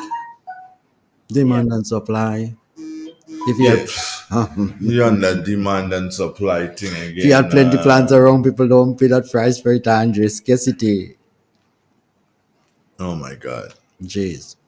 So, Dr. Antoine, so you say you're clearing. Are you receiving, because I know the government had some assistance for clearing lands and so on. You're receiving that assistance, correct? I submitted my application for that assistance, and I haven't gotten a response to date. But I did get a portion of the funding that they said they were going to give after burial. Remember that $4,500 for less than 5 years, blah, blah, blah. So I did get some of that money, but that's part of what I'm using now to assist in the clearing. and it's helped. It's helped. It's helped a bit, but there's still greater need for claim because I guess I must be honest with you. The land no longer looked like it's supposed to be after birth, and so it's a tedious process. Trying to remove the fallen trees, the lost nutmeg trees, the broken cocoa trees, etc., etc. It's a tremendous loss. But we're working at it. As we say, we don't give up. Faith, hope runs eternal, and that's true. But it will take a little while to get it back under control. But it's a work in progress. Definitely, it's a work in progress. So I like that. which I like. is which probably highlights the importance of the need for us to remind our farmers that now is no time to abandon the planting and production of cocoa and nutmeg specifically, as well as bananas and plantain and other crops. Because since burial, I've heard several farmers complain that based on the price of the various produce, they're not going to plant things like nutmeg and cocoa, but they'll plant plantain. And I could understand from BJ's comments now why plantain would be such an attractive product, and that's fine because it's food that we could use as well. What would have been useful is if our external market could have been created or obtained for exporting the plantain, so to replace the bananas in that case. So as to bring in needed foreign exchange. But it is what it is at the moment. There are possibilities ahead of us for creating market out there to export plantain. I would assume, BJ, is that what you think? I didn't get that. Repeat, Doc. Do you think it will be possible to export plantains as we used to export bananas some time ago? Uh, it will be difficult. We could, but you would have to, plan what you set out to do. Doc, I don't know if you are aware. Ripe plantain is being sold at. I'm saying that it had been. I don't know what is being sold to the customer, but if you're paying me $354 per pound, it means that the customer is paying maybe $550 per pound. And if you're thinking about exporting a product, it couldn't be selling for that price in your country. That means we're way off the bat. For us thinking about exporting plantain, the price would have to be internally on the domestic market about 50 cents to 75 cents. Then we can think about exporting. You can having the demand that high internally and thinking about exporting. You're basically telling me that you're exporting something you don't have. Well, We're trying to export something you don't have. We could do that if we plant up 200-300 acres. We could, and we have the lands to do that. Whether or not we have the fortitude to do it is a different thing. It's not difficult to do. Planting would be between 7 to 9 months, less than a year. But whether or not we are no, we want to do it is a different thing. Yeah, well, I only raised the issue because I think since the demise of the banana sector, I believe there has been a need for replacing the banana with a cash crop, a ready cash crop that could provide farmers on a weekly, if not fortnightly basis, some immediate revenue or cash. And since the demise of the banana, the only thing we have is basically the cocoa and nutmeg. But those are seasonal, like so. There's the nutmeg period in the second half of the year. The cocoa, similarly for the cocoa. But if we had a produce that we could sell every week or every 2 weeks, so that throughout the whole year farmers have revenue coming in, that's the only reason why I raised the issue of the Yeah. plantain. Marketing board used to export plantain down to Trinidad. Actually, used to provide them with plantains. Also, the traffickers used to buy a lot of plantain and goes down to Trinidad every week. COVID came in and stopped that operation, and we had a lot of spoilage. So from since then, a sort of a decrease on the quantity that I used to be producing, and only to find out 2-3 years later, we have a serious scarcity in our country. Used to sell marketing board 4,000 pounds per week. Okay. For export to Trinidad. So we had that going, and I still think those markets still exist. But remember, it was £4,000 at $1 per pound. But if you get But $4,000 a week, BJ. Andre, if I have £4,000 now, I'm getting 16,000 per week. But you have stopped it. Not me. I'm saying that the domestic market, people are paying $4 per pound. No, $5 per pound. That's the people who are retailing. Yeah, yeah. Somebody just said $5 a pound. Yeah. So sometimes one planting weighs a pound. Yeah, exactly. That's crazy. So I'm saying that that's a sign, that's an indicator that you don't have enough that to even satisfy your domestic market, or else you wouldn't be selling for that price. Okay. But you know what I think they say in business is when there is scarcity, there tends to be an attraction for investors. Yes, that's true. And that's a drive the planning process, scarcity. Right. And so now might be a good time to request that the government allot 2 or 3 of the estates specifically to producing things like the same plantains, for example. Not that we're going to have a large-scale plantain exportation as we did for the bananas, but something of the nature that you just described could be and should be embarked upon so as to provide a greater incentive for our farmers. I mean, yes, it is okay. It is okay to sell plantain at a lucrative price of $4-5 domestically, and to the average farmer, that may be a better deal than trying to export, because here we have exporting nutmegs and cocoa at a much lower price. I guess if it was being sold domestically, we'd probably have a higher price for our farmers. Well, it's just speculation here. But in any case, the long and short is I am in need of plantains. I need some plantain plants. And but you got 150. What's your story? BJ will be kind enough to donate those. Yeah, they have been donated. You got 150. Relax now, man. Relax now. You'll get money. 150 at concessionary rate. That's you're gonna get it. The only thing is that you have to provide transportation to take it from BJ's farm. Yeah, but you're gonna get your plantains. Relax with that. Dr. Antoine, I spoke to a gentleman earlier this week. On Tuesday, and something was revealed. The gentleman was into agriculture, but agriculture with a difference. He was farming mushrooms. Yes. And not just farming the mushrooms, but doing it in a controlled environment. Okay. In one of the buildings at GIDC in Grand Anse, Mont Rouge, Grand Anse area.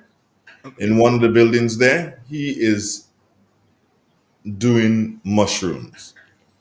Based on what he has said, he's not even able to supply supermarkets at this time. What he plants is gobbled up by people who order from him. He's not going to be able to supply any supermarket or even think about it, not before the middle of the year. Dr. Antoine and BJ, I will go with you first, Dr. Antoine. What do you think about this? I think it's a great idea to diversify the crops we produce in the agricultural sector. Yes, I'm aware of mushrooms being produced by individuals at their homes for supermarkets. Not in Grenada, though. And the big producers generally would outsource the actual production to households. And what they would normally do is, that's in Europe, of course, they would provide the soil, they provide the seeds and the materials for producing the mushrooms. And at a particular date, when the mushrooms are ready, they go pick up the mushrooms, pay the producers, and process the stuff, package it, and have it hauled out to Germany, France, England, etc. So I'm aware of the production of mushrooms. What I wasn't aware of is someone embarking on that project here in Grenada, which is a good idea. But what it does say to us, BJ and Andre, is the fact that the potential for diversifying and producing a wide range of agricultural produce in Grenada is great. It takes initiative, it will require some support. And here is where I think our government should begin to start thinking actively of providing subsidies for active farmers. So, Well, the interesting thing, even before BJ replies, so I don't forget, the interesting thing about this whole thing is that he said the idea of the project came during COVID. And also around that time is when he started I guess just after COVID is when he started to do this. But Dr. Antoine, what is telling and BJ is that he had to get a loan. And he got the loan from the Grenada Development Bank. That's where he got the loan from. Okay. And when you hear Grenada Development Bank today, you start thinking, well, it didn't even make sense because who go in and get money? There's 1 point something million and 2 million and things again. I can't get monies there. That's like a deterrent when you hear the name, BJ. Andre, in relation to mushroom production, if you notice, we import a lot of mushrooms, especially if you look at some of the major supermarkets down St. George's side. You will notice that we bring in quite a bit of mushrooms. And this is a market that we can exploit. This is a market that we can tap into.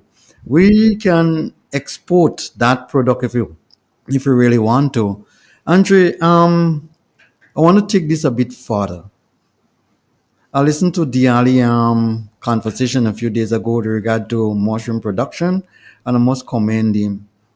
However, Andre, if we are seriously thinking about revolutionizing our agriculture, if we're seriously thinking about transforming our agriculture, we have to look to doing mushroom production on a seriously large scale, because we have really good climatic condition to actually do it, both outdoors and indoors. In fact, there are containers now that are manufactured specially to produce mushrooms, with all the lights and the irrigation system and everything.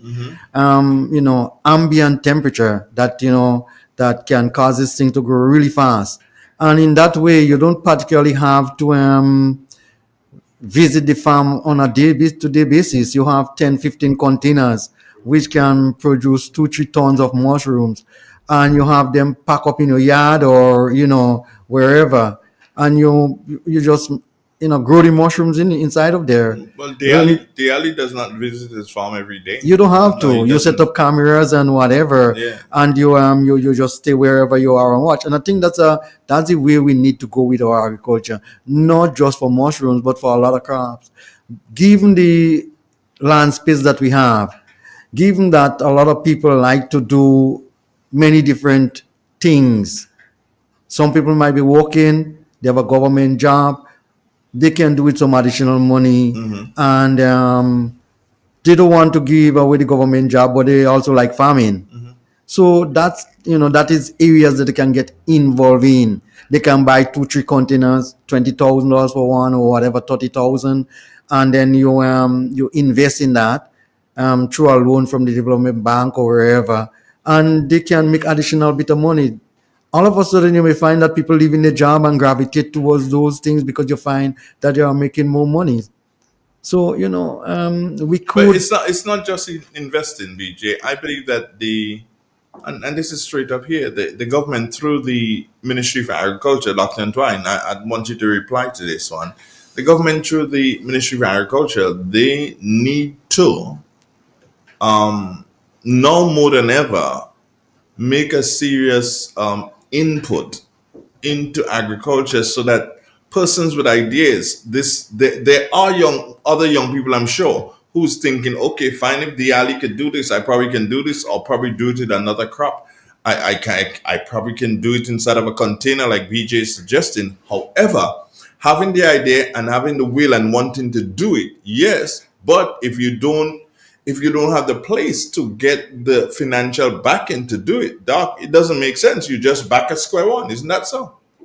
That to be true, basically. So here is where individuals interested in doing some unique crop would have to be very innovative.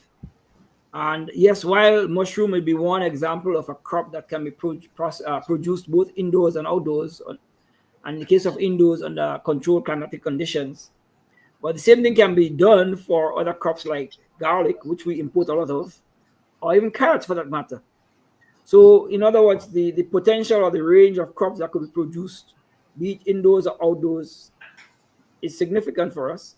The challenge, I think, is, as you say, a question of resources. So, be it financial resource or be it land availability, and of course, the support from the Ministry of Agriculture or government will be three issues that will be of concern to anybody wanting to get into agriculture at this point in time. Hence the reason why, for example, as BJ mentioned earlier on, the reopening or the reorganizing of the rehabilitation of the Maribor Farm School is a good idea. Mm-hmm. There, for example, a lot of ideas can be germinated and then are translated into actual projects outside of the farm school, so that a kid graduating from the farm school could leave literally having a project in his hand that he's going to implement as an entrepreneur. So from school, he becomes an entrepreneur, producing whatever type of crop that he will be able to find a market for locally or if not regionally. But so yes. Are you saying here, Dr. Entwine, that people who attend the farm school need to come out as entrepreneurs and not necessarily as persons who are going to pick up the regular jobs? Correct. I'm saying that not everybody would go and look for a job after leaving farm school. In fact, the school should be such that you teach a class dealing with entrepreneurship, and they talk about how starting businesses, for example, so that they have one of the course has to involve the question of writing a business plan and implementing that plan, so that by the time the kid, whoever it is, graduates, he at least has a project in hand that he could implement. And it doesn't necessarily have to be for let's say any crop like carrot or mushroom or something of this sort. It could be for any other crop that the kid probably feels passionate about. So the point I'm trying to make here is that if the farm school includes in its syllabus a project that must be done by each student before he graduates, which would include writing a business plan, then that kid, once he graduates, should not have to be scrunting around simply looking for a job. Yes, he may not have the wherewithal to go and start a business and become an entrepreneur, but certainly that plan, he could probably sell it to Andrew Donald, for example, who might be willing to finance the project, or BJ, who might be willing to collaborate with him as a partner in the business, or sell it to some other entrepreneur or group that might be interested in implementing it, because it probably would have the financial resources and a place and space and other means to implement the project.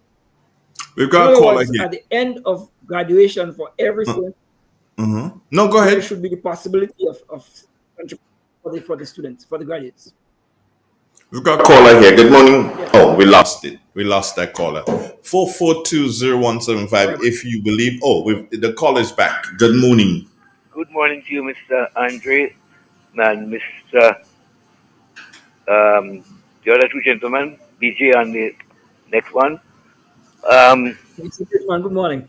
Morning. Yes, very nice conversation this morning, and I am glad that we seen it in that light now, because I could tell you that in Douglaston, and people hear me often talking about Douglaston, you have area there for over 300 acres of banana right now.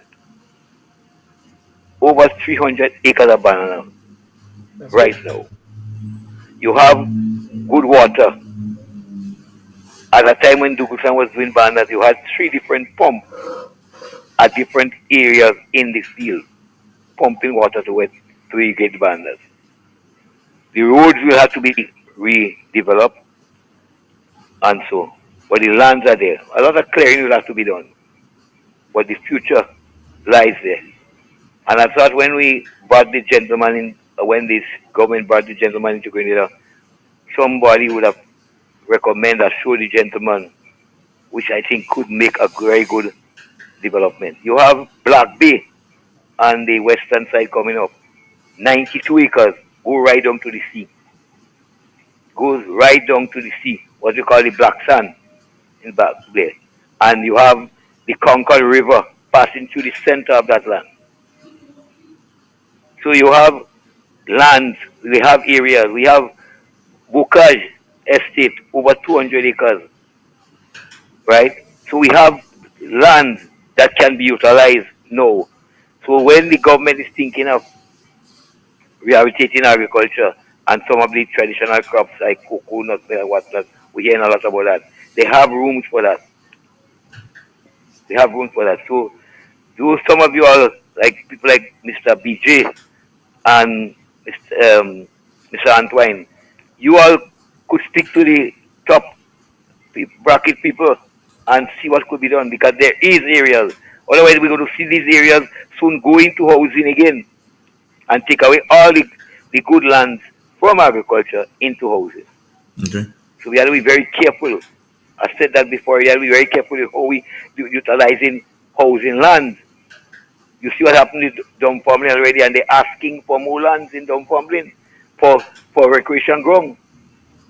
So we're going to be giving away all the land for housing, and you have little and no land for agriculture. Okay, thank you. That must be looked at. Okay. Good.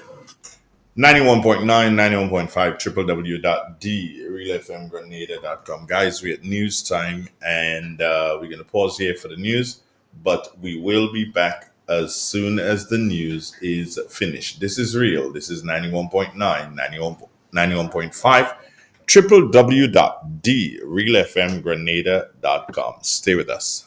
Oh, yes. Triple N.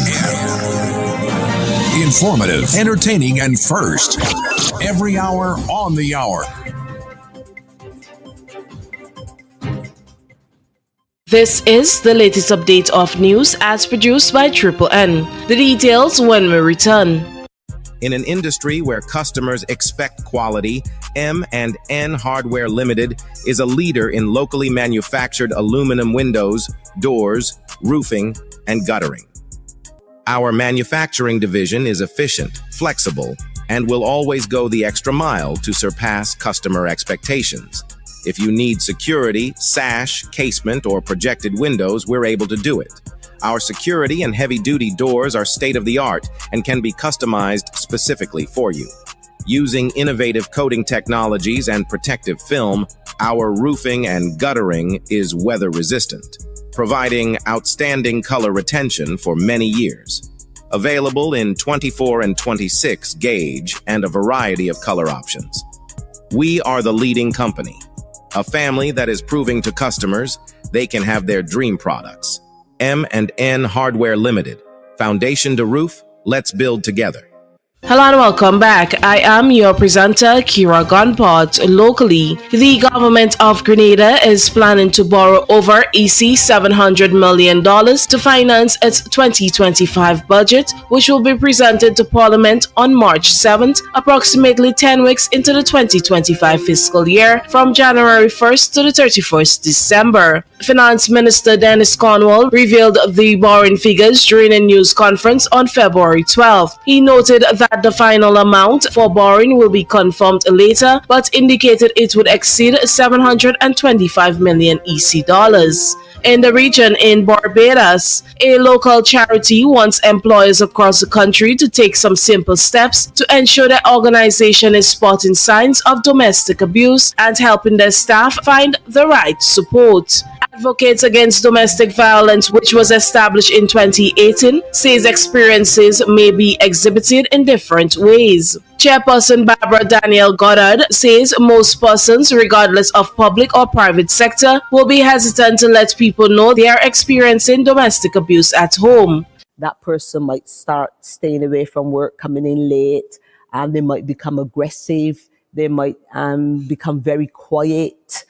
So a number of things can change, but people don't feel confident that they can actually let other persons know because it will become a form of gossiping. So we are looking at how we can change that. In my instance, the abuser suddenly showed up at the workplace and physically and verbally assaulted me. And the company was able to put measures in place to make it a safe space. But there was no conversation, really. I mean, I was thankful to them because at least there was a measure or certain measures, but there was no conversation. And on the second instance, it was the opposite again in terms of it wasn't physical, but it was cyberbullying that reached out to certain people. And prior to that, I would have had the conversation with the HR person. And in sports, England are intent on ending their 4-year hurt against Scotland when the old rivals meet in the Six Nations, says Scrum half Alex Mitchell. Scotland have won the last 4 Calcutta Cup matches, and Mitchell says English motivation is high to Denny Gregor Townsend's side, a record 5th consecutive victory. England will welcome Scotland to the Alinza Stadium on February 22nd in high spirits, following the last gap win over France, which curtailed a run of 7 defeats against Tier 1 nations. This ends the latest news update. Thank you for joining us.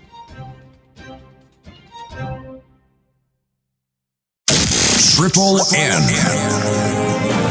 Informative, entertaining, and first.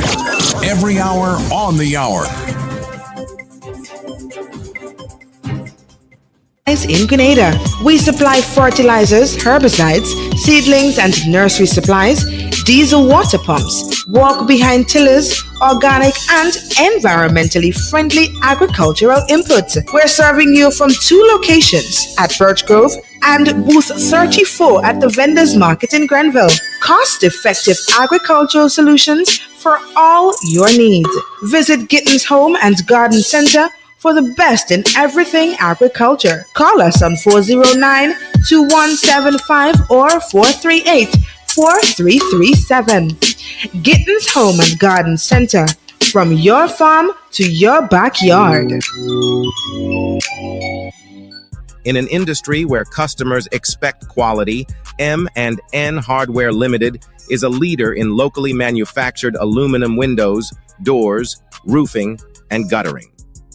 Our manufacturing division is efficient, flexible, and will always go the extra mile to surpass customer expectations. If you need security, sash, casement, or projected windows, we're able to do it. Our security and heavy-duty doors are state-of-the-art and can be customized specifically for you. Using innovative coating technologies and protective film, our roofing and guttering is weather-resistant, providing outstanding color retention for many years. Available in 24 and 26 gauge and a variety of color options. We are the leading company, a family that is proving to customers they can have their dream products. M&N Hardware Limited. Foundation to roof, let's build together. Hey Grenada, are you ready to take charge of your future? The Grenville Cooperative Credit Union is here to help you make it happen. Whether you're starting a savings journey, planning for education, or chasing your big dreams, we've got the tools and support you need. With savings, loans, mortgages, and expert financial advice, your goals are within reach. And for the youth of our nation, we believe in you. Let us help you build the foundation for a brighter tomorrow. Visit us at Jubilee Street, Grenville, Lucas Street, St. George, or our brand new modern spaces at Seaton Brown Street, Grenville and Grandance. Call us on 442-8602 or stop by one of our branches at Grenville Cooperative Credit Union. We're not just securing your finances, we're investing in your future. Let's grow, dream, and succeed together. The Grenville Cooperative Credit Union. The Credit Union of Grenville, building a brighter future for you, for us, for Grenada.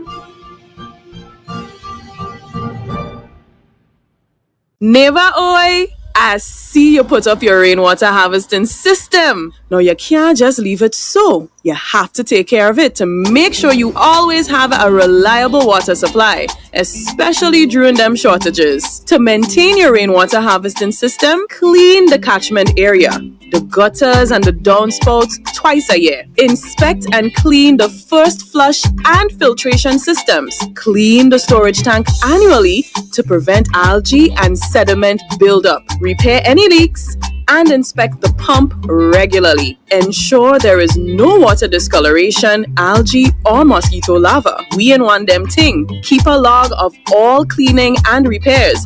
And remember to teach family members maintenance practices. For more tips, follow at GCruise473 on Facebook, Instagram, X, and YouTube.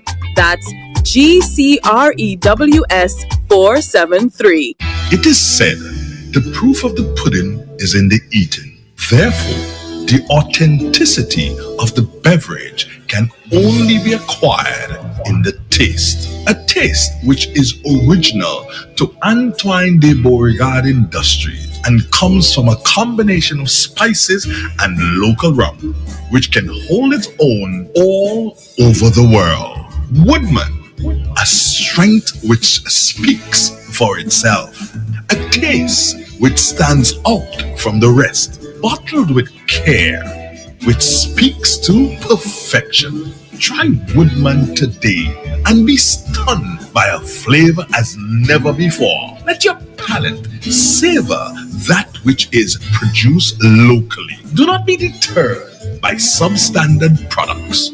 Our taste speaks volumes and sets us apart from the competition. You will be satisfied with every sip of our product. Say rum, say Woodman, feel satisfaction. Now that's quality. Classic Furniture. Our items are made from the best local wood available on island. Our products are made with love, care, and the experience we have gained over the years. Why do you even contemplate using substandard furniture, which is imported, when you can get the best made right here in Grenada? Our factory is located in the cultural village of Chantimel and our showroom on Ben Jones Street, St. Andrew. We are also noted for refurbishing that piece of furniture to its initial look. When looking for quality furniture, there is only one place to look, and that's Classic Furniture, where we take care of your needs with utmost care. So give us a call today and put your furniture woes to rest. Classic Furniture, where love and luxury is combined to provide the ultimate satisfaction. Call us today on 442-4645. Classic Furniture. Fast Pay, a new and easy way to pay. Fast Pay, Fast Pay. You asked for it and you got it. A quicker way to pay your bills online. It's fast, secure, and easy to use. No registration, no additional fees. Flow is now offering FastPay, an online service that allows you to settle your bills in less than 2 minutes. Need a receipt? FastPay will send it to your email immediately. Use FastPay now for convenience, safety, and efficiency at discoverflow.co/fastpay. So Fast Pay, 2 minutes and you're on your way. So Fast Pay, Fast Pay. Flow is keeping you connected. Yes, agriculture is the number one. Number one, yes, the number one. Oh yes, the number one. It's the number one.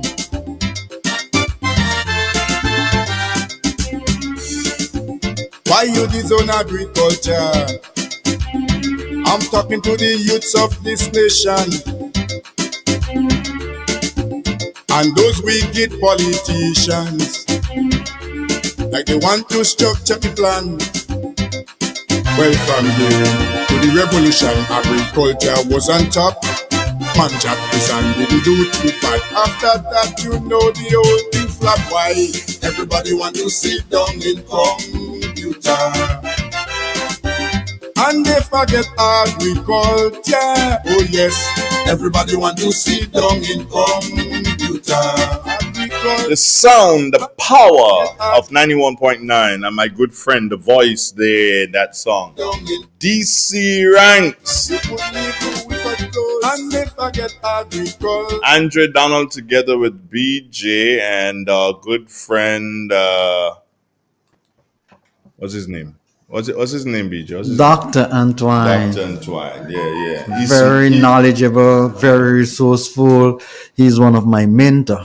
Oh, he is? Yes, Andre. I respect him from God knowing, from since me come across him. Doc, let me ask you this quick question. I know at one point in time you were doing if you stay back like that, the people in the see that the fight to see. Sorry. Yeah. Let me bring you up there now. Good. Yeah, you there? Yeah, I'm here. Right. Good. I know at one point in time you were doing oils. Are you still doing oils?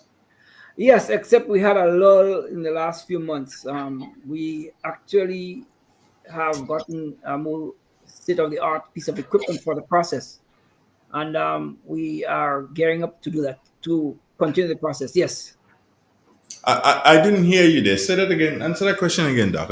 Yes, we had a lull in the last few months with the actual process. Remember, but we since then we've acquired state-of-the-art piece of equipment to do the same thing, and we're in the process of getting it it's already installed, so we're in the process of getting it cranked up to start the process on a larger scale.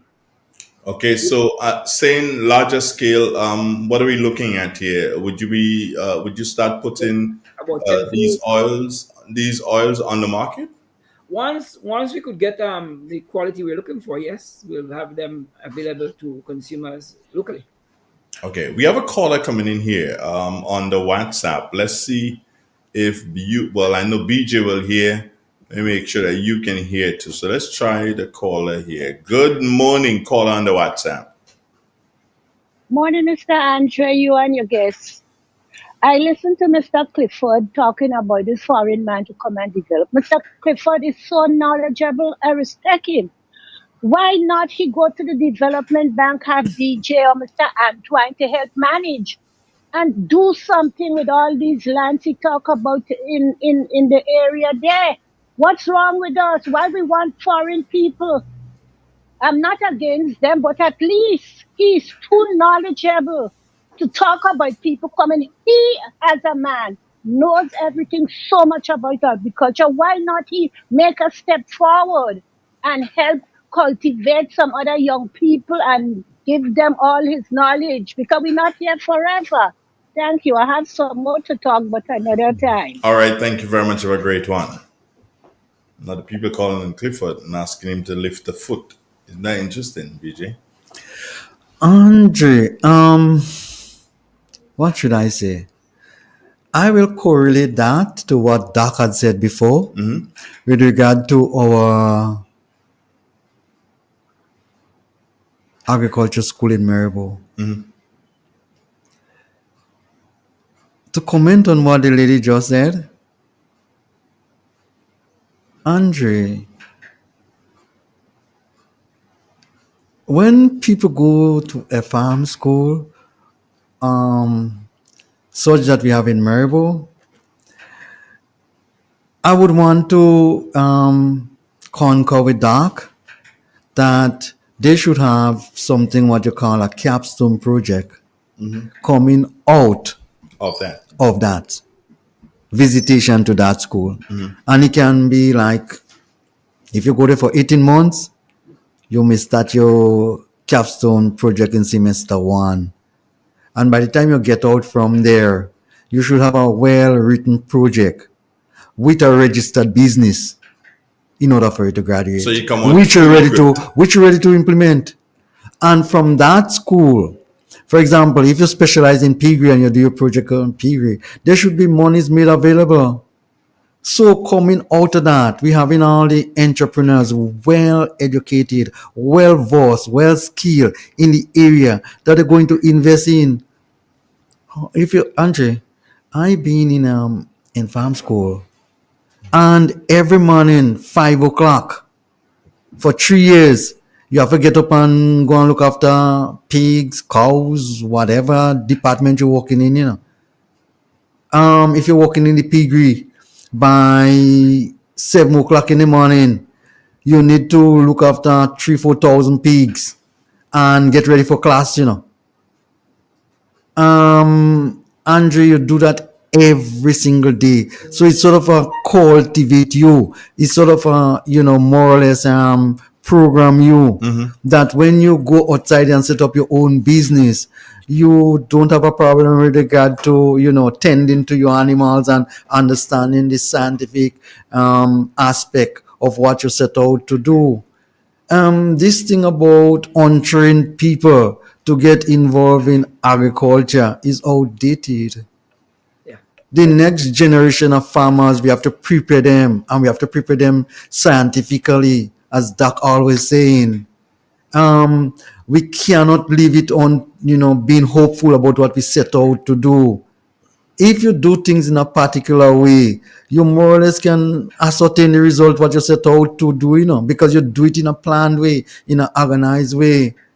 Andre, I did my master's program recently in sustainable development, and I had to write a capstone project, and actually did it on health with regard to diabetes in our country.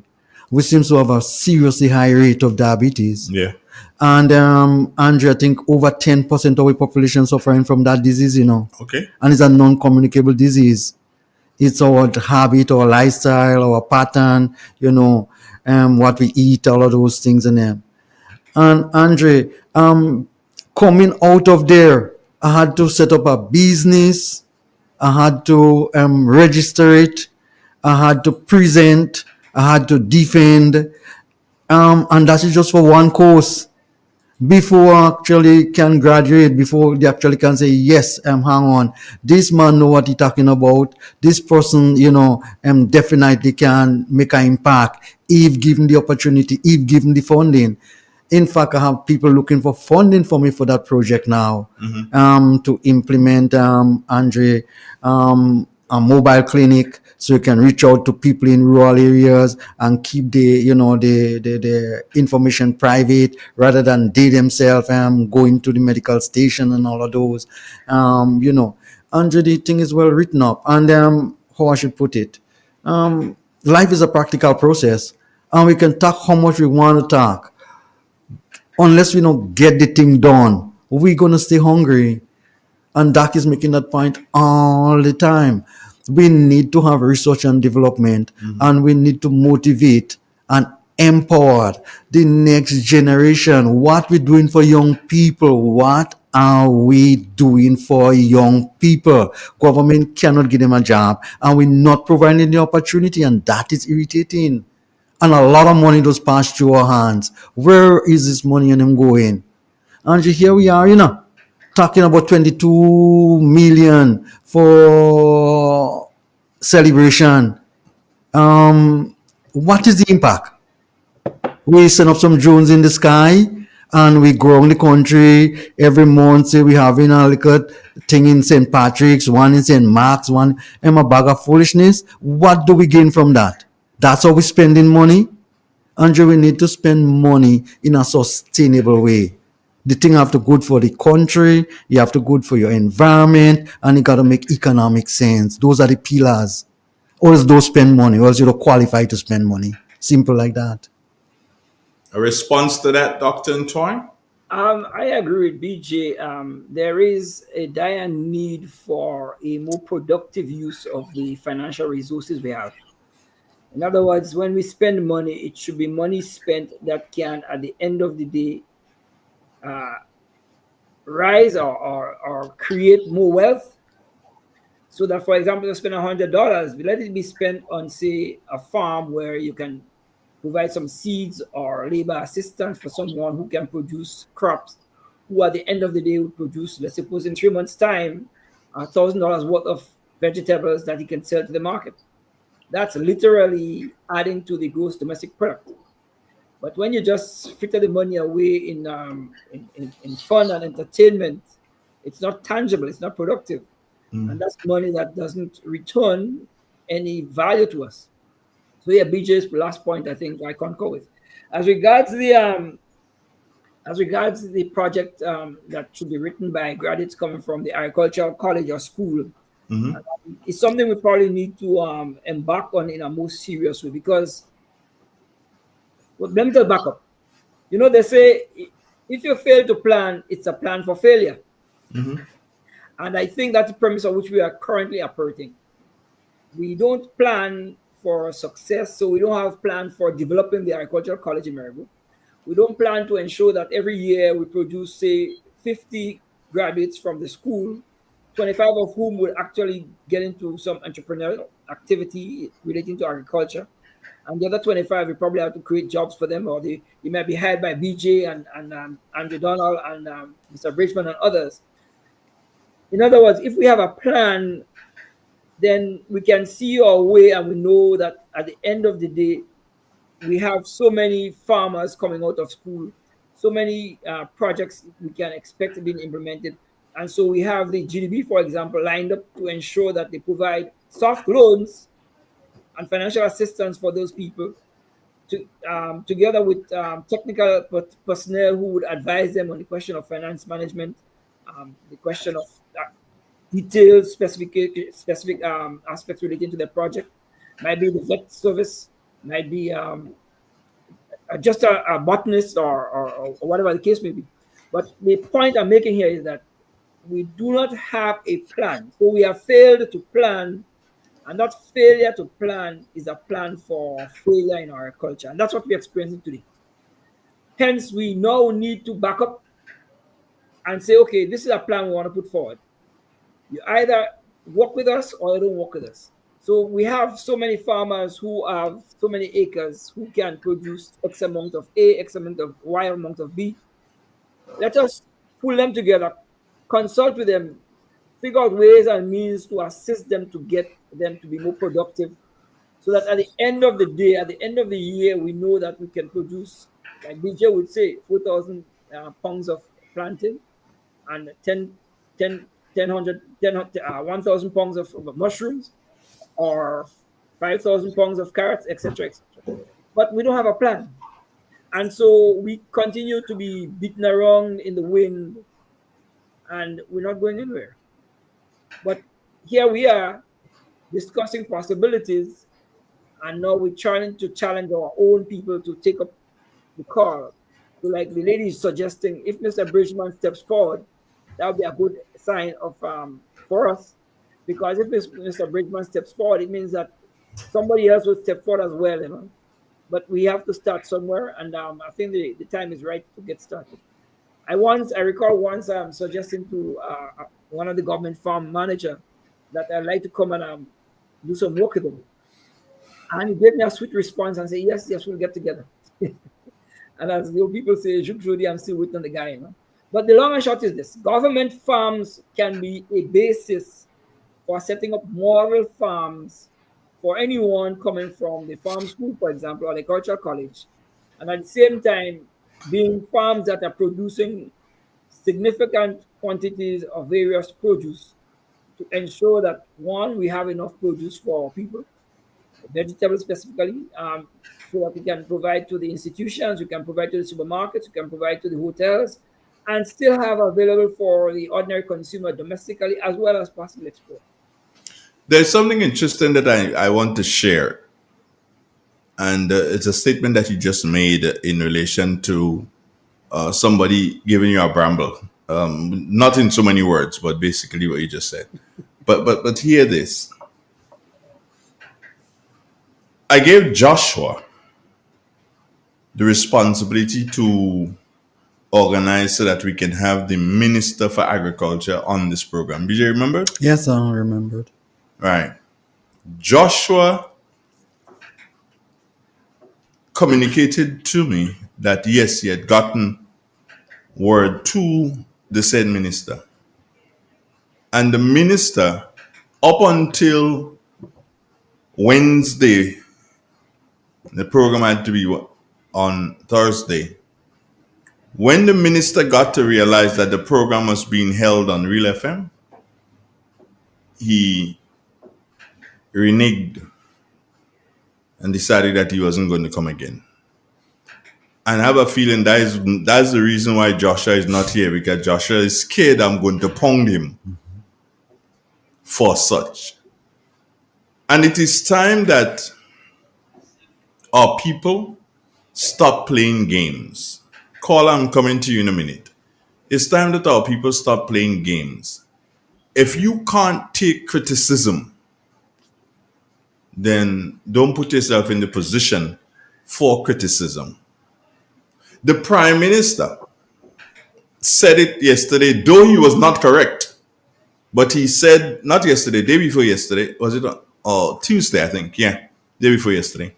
He said, in paraphrasing here, that, hey, you enter public life and you enter the chamber, parliament, you're in a public place. So you should expect things to happen in the public place. He was correct that you entered public life and public life you have entered, but he was not correct with making a statement that Parliament is a public place. It is not. You are in Parliament on the invitation of the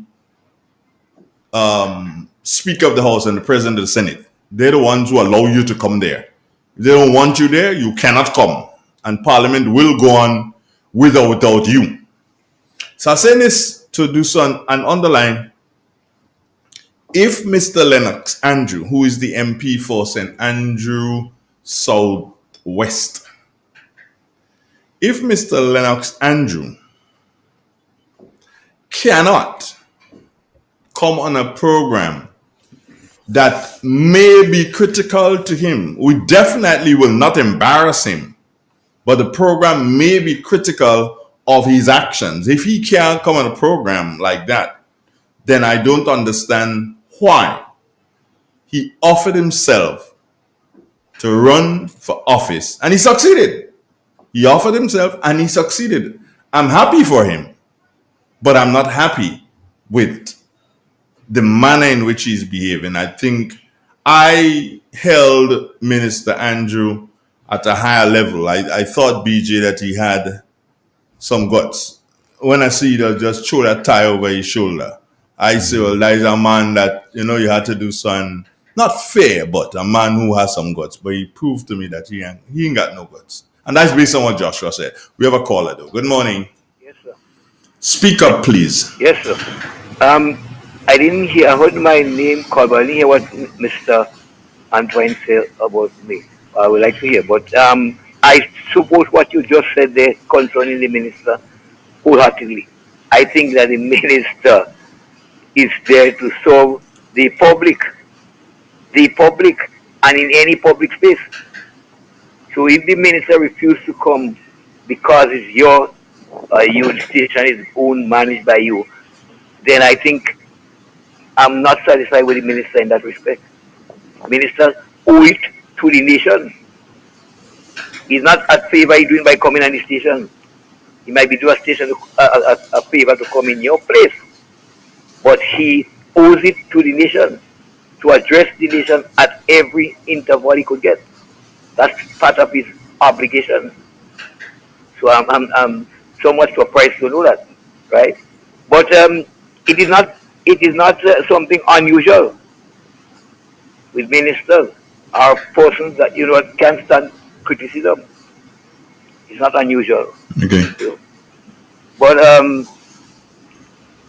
what did Mr. Antoine say concerning me? Well, he's just saying that, echoing the sentiments of a lady who called earlier on and said Clifford should step forward and go to the bank or go to some lending agency or seek a partner with somebody so as to create a buzz in the agricultural sector and maybe get something going at the Douglaston estate. Basically that. Well, let me just for a little bit of information. The Douglaston estate is owned by 14 persons right now as shareholders of Douglaston. And the Douglaston matter is in court more than a year now. There are 3 persons supposed to speak to the court on that matter still. according to those that have spoken already. Myself, Mr. Robert Branch, and an next lady who was responsible for the tourist development in Douglaston. So you have not spoken as yet? No. The case that adjourned just before, sometime in December. So what is the dispute? What is the dispute? Hold on, you have to first realize, because you have not spoken, let me not ask you that question, because you have not spoken, then it might not be a wise thing for you to start to speak here. Okay. Don't speak on the matter. No, I think I can take care of that part of it. The thing is, the estate is divided into two main shares. Clifford, I'm doing this for your own good. I could speak on what I'm Clifford, I'm doing this for your own good. A lawyer will tear you to shreds. No, I'm not. Okay. I'm not going down that road, Mr. Andre. Just don't speak about the Douglaston estate. Don't speak about it. Now that we understand that it is before the court, don't speak to it, Clifford, for your own good. I don't think you understand what I'm saying. But anyhow, let's leave it there. But you don't understand what I'm saying. The fact is, I have made attempts to assist wherever I could already. I have done that. And in other areas, I was in charge of the Black Bay farm for some time. There was a dispute. They were not really a dispute. One gentleman felt that he wanted to be in charge, and they put him in charge. I was sent home, and he never was in charge at all. Right? I won't go into detail. He never was in charge. People who know will tell you. I was offered little other things to do. The gentleman have the farm in Waltham. I plant all the sauce up. Mr. Antoine might know him from Grenville. Charles, I used to be assisting him there. So I've assisted people wherever people ask me to assist. I've done that. Right? It's not a matter that I'm not prepared to help or not selling myself. I've spoken to the minister, the first minister of agriculture. He promised to get back onto me. He never. We sat down and speak, and he said that people like me he wanted, and that never materialized. So I'm in a position where I'm willing to assist wherever is possible to assist in the development of agriculture. Right? That's good. Just for the information of people who want to think. I'm not that I'm shunning away or so. Anybody that asked me to do anything where I could assist. I was a lot of people who were supposed to get this money had problem with collecting them the money what the government gave for the hurricane, and I guide them on how to get it. And about 3 persons called me back and tell me yes, they got afterwards. So I am prepared to assist people where necessary. Once is something that I could do, just for information's sake. Thank you. 91. You're the real boss. Every time. Every time. Agriculture. I sometimes ask myself, what more can Real FM do? I think. Sorry. Go ahead. No, go ahead. I think there is a greater need to make better use of the government-owned estates, in terms of developing our agricultural sector. I know there are some estates that produce high quantities of, the nutmeg or the cocoa, but then many of them have huge swaths of lands that can be used or put into producing vegetables. And that should be a project that the government minister and the managers on the estate can embark upon, collaboratively with, say, maybe the Agricultural College in Maribor, and in collaboration with some idle youths who might be interested in doing agriculture or farming. But the government would have to assist in that in terms of putting together a plan for it in the first instance, and helping to finance the project in the first 6 to 12 months until it becomes self-sufficient to the point where what it produces can sustain the farm in the long run. But I think too many of our farming land are too idle, and there's a greater need to put them into better use. However, a major problem I know we face as farmers is the reliability of farm hands. Assistance on the land is a very difficult issue for a wide range of reasons, including the work ethics of the people, as well as the labor cost and the cost of inputs. But at the end of the day, if we do not do anything to, in a serious way, tangibly move the agriculture sector, probably beginning with the government estates, I think we'll continue to remain in the doldrums. There's something that I've had to raise now for quite some time. And it has to do with the recent, again, demise in agriculture. What the government did, which was a brilliant thing, was say, hey, we have to do so and arrive at a minimum wage in every single sector in this country, be it be media, agriculture, the young ladies working at the stores and this sort of thing. We have to arrive at minimum wage. Now, what that has done for agriculture is put agriculture in a serious bind, because the cost of, well, only maybe the past couple of weeks, we have seen a shift in the price of cocoa. Don't know how long it's going to last. The cost of nutmegs doesn't seem to be moving in any direction. So when you have what are supposed to be your two major exports, where farmers need the most help in terms of picking up the nutmegs and picking up the cocoa and everything like that. However, while these prices, the cost of these commodities, while they aren't okay, the monies that the farmers are making from selling these commodities, that has not moved.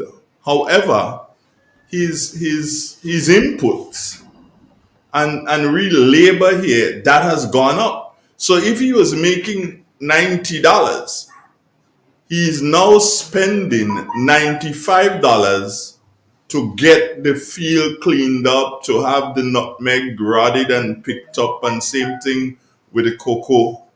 So the farmer is operating at a loss. Am I correct here, gentlemen? Based on your calculation. No, but Yeah. are you seeing what's happening? Yeah, based on what you're saying, the farmer is making a loss. And that's a challenge. And yeah, I think that point BJ made is correct. Most of our farmers tend to operate on the margins, and part of the reason is because of the scale at which we operate, okay, but also the price for the produce. For example, there's no reason why the chocolate factory in Diamond, yeah. making a profit, and cocoa price remains 150 or just 200, 250 now. Shift your head, Doc. We're not seeing you. You need to go to your right a bit. Good. Okay. Right. So that's a dilemma that we have. There is no reason why the price of nutmeg has remained stagnant for so many years, when the commodity prices, yes, they do fluctuate, but we have the possibility to make a difference in terms of value adding for the nutmeg specifically. But you see, what is amazing here, which is what you just said, Doc. The price of nutmegs have remained stagnant for years, hasn't moved. However, the same minimum wage has come along now, and the person who was working as a cleaner at the office, and I'm not saying that he or she does not deserve it, but the person who was working as a cleaner at the office, meaning at the GCNA office, their salary would have risen because of the minimum wage. However, the farmer who is paying for that, his salary has not remained stagnant, it has gone down lower now. So How do we get ourselves out of this rut? Andre, let me tell you this. Agricultural development is a discipline by itself. There are certain scientific aspects of things that you must know in order to carry out the process. First, I want to tell you about collectivity. Because agriculture is so interrelated to so many different things that it's very difficult to look at it in isolation. Let me give you an example. And I want you to think about it rationally. Here we are. We are talking about we want a reduction in price for, and you talk about it almost on a weekly basis, for the price of produce that the farmers are, producing. You are saying that BJ only 1 kilo or something like that. Yeah. And here we are. And I keep telling you that the science behind that, the economics behind it, is that, Andre, if you have your production costs going up every single day, which is what you're talking about, hang on, guys, with the minimum wage now going up, it means that the farmer's profitability going to decrease if he's not doing things differently, if he keeps doing things as he accustomed doing it. Andre, the fact of the matter is, if your production costs keep going up, the profitability of what you set out to do going to keep going down if you're not being innovative, creative, if you're not being efficient. Okay? That's the base. But here you are. The government have a responsibility to ensure that its consumers pay the cheapest price for produce as it could. It gives you more disposable income. It gives you more money to do other things, to invest and to do whatever, because your price for food decreases. Now, Andre, the same government that have that perception in the back of the head, what they want to set out to do to make food affordable, you are now saying I'm only passing a bill to ensure that the same farmers has to pay for the water that you're letting go in the sea. Normally, it would go in the sea on its own. Farmers are taking it to produce crop. You are saying, hang on, you know something? We may have to start charging you for that water. Well, Andre, that's part of your production cost, Do the government ever sit down and think about it? You actually bringing up food price by making that kind of move on them.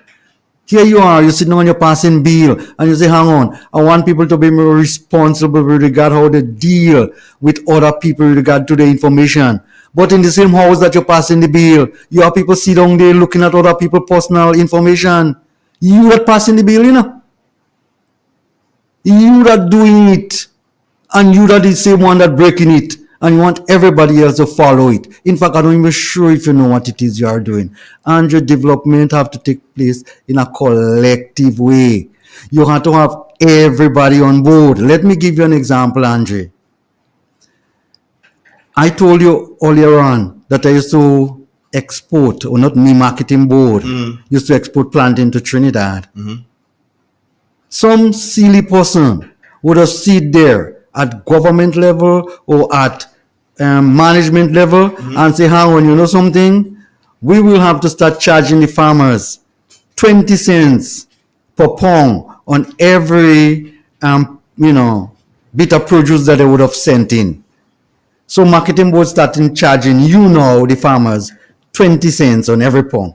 Well, Andre, did you know that marketing board came to my farm on their way from delivering stuff in St. Patrick's, going back to St. George's? They said, hang on, BJ, we will pick up 4,000 pounds of plantains from you and 1,000 pounds of pepper.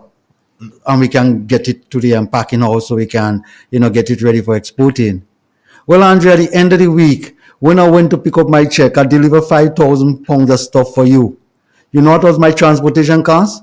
$1,000, I have to pay on their way back. On the way back. You did not call them. Well, Andrew, we have a business going. We have a relationship. I didn't call them. Well, Andrew, I'm glad they pick it up because Andrew, 4,000 pounds you require a truck. Yeah. The point I'm making is that here you are. You couldn't say, Okay, but let's PJ, the let's $300. split that. Yeah, I let's split went that I went to the manager and I said, hang on, you sure you know what it is you're doing?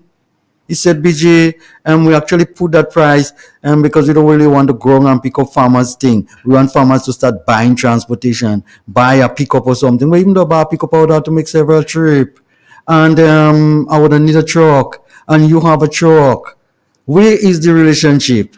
No, you think you can take $1,000 off of me. Well, if you take $1,000 off of me, it simply means that I have less money to invest, less money to put back in the farm. And those are the same people that are going on national TV and radio and saying, hang on, we want to build the agriculture sector. We want to develop X, Y, and Z. This man name is a fraud. They don't know what they're talking about. And let me hush me mouth, man. This man don't know what they're doing, sir. Oh. I think at the end of the day, there is a dire need for a serious development plan for the agricultural sector. The means are there, the land is there, the labor force can be made readily available if there's a attractive pay package. The technical expertise from BG and other people like you should be available. The ministry would have technical personnel to assist.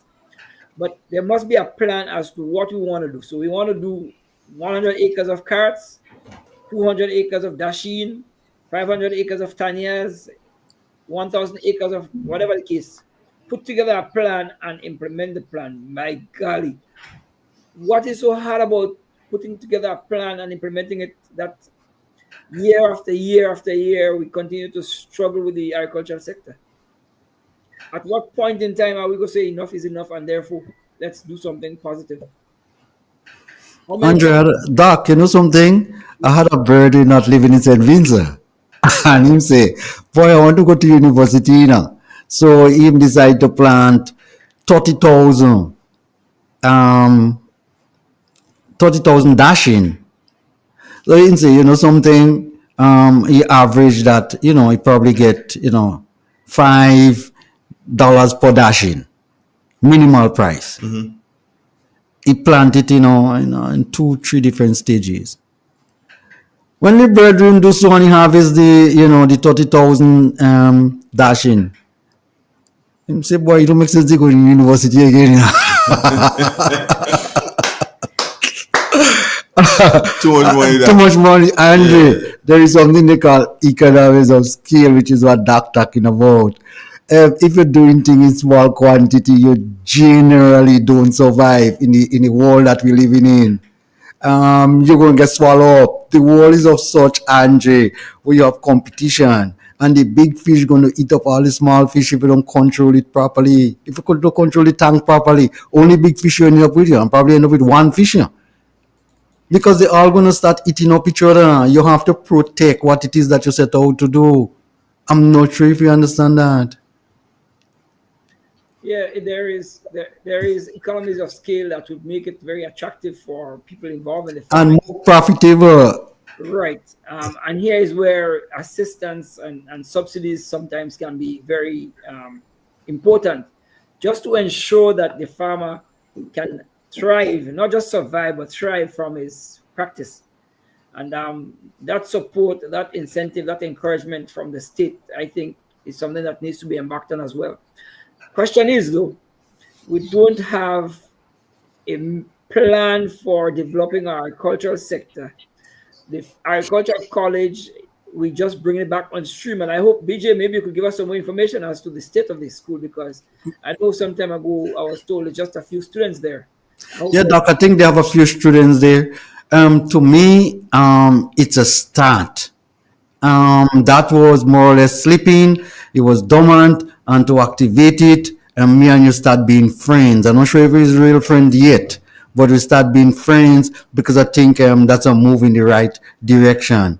You want educated farmers, we want trained farmers, we want knowledgeable farmers, we want farmers who understand entrepreneurship. And if we don't have those kind of farmers, we're doomed to fail. Yes. And that, not to just that, I know you for the past, 15 years or so, 20 years, and I'm beginning to get frightened. Just know you're going to click out. And the knowledge that you have, the information that you would like to impart. I'm now seeing that they're putting those things in place. Because when people like you would leave us here and go, it simply means that you go with a lot of the knowledge. That's true. You're a scientist. You're somebody who have a lot to basically pass on to the next generation, and we need a medium. We need a place to do it. Final words from you, Doc. Yes, I think we should embark on trying to maybe pay a visit to the farm school sometime, and see what we can garner from them, and encourage them and support them as best as we can. As regards the tissue culture, I think we need to know what crops they are producing up there, if they are actually operating at this point in time. And then, yes, I think we probably need to share more information as to the availability of planting materials between farmers through your medium, Andre. So, long live agriculture in Grenada. Long live. Long live the revolution. Long live. Dr. Twine, a very special thank you for being a part of our program again this morning. And I do say to you, Doc, have a wonderful day. PJ, your final thoughts? My final thoughts is that all is not lost. Sure that if we stop spending money lavishly and spend it in the right areas, spend it in the productive sector, I'm more than sure we wouldn't have to think about borrowing 700 million to sustain the budget. Andre, given the opportunity, and I don't think they understand it. And I want to make this point, Andre, give me 30 seconds to make this point. You got it. So before we disappear, Andre, our national debt is squeezing us, it's putting us in dire strait, it's putting us in position that we don't really want to be. If you notice, some of the decisions that have been made in our country with regard to, say, the new pension scheme and whatnot, is because the government don't find they have the money to meet the obligations, so they go changing the rules and changing the legislation to suit them. Andre, how much is $2 billion? This is about what we owe, That's a little bit of money.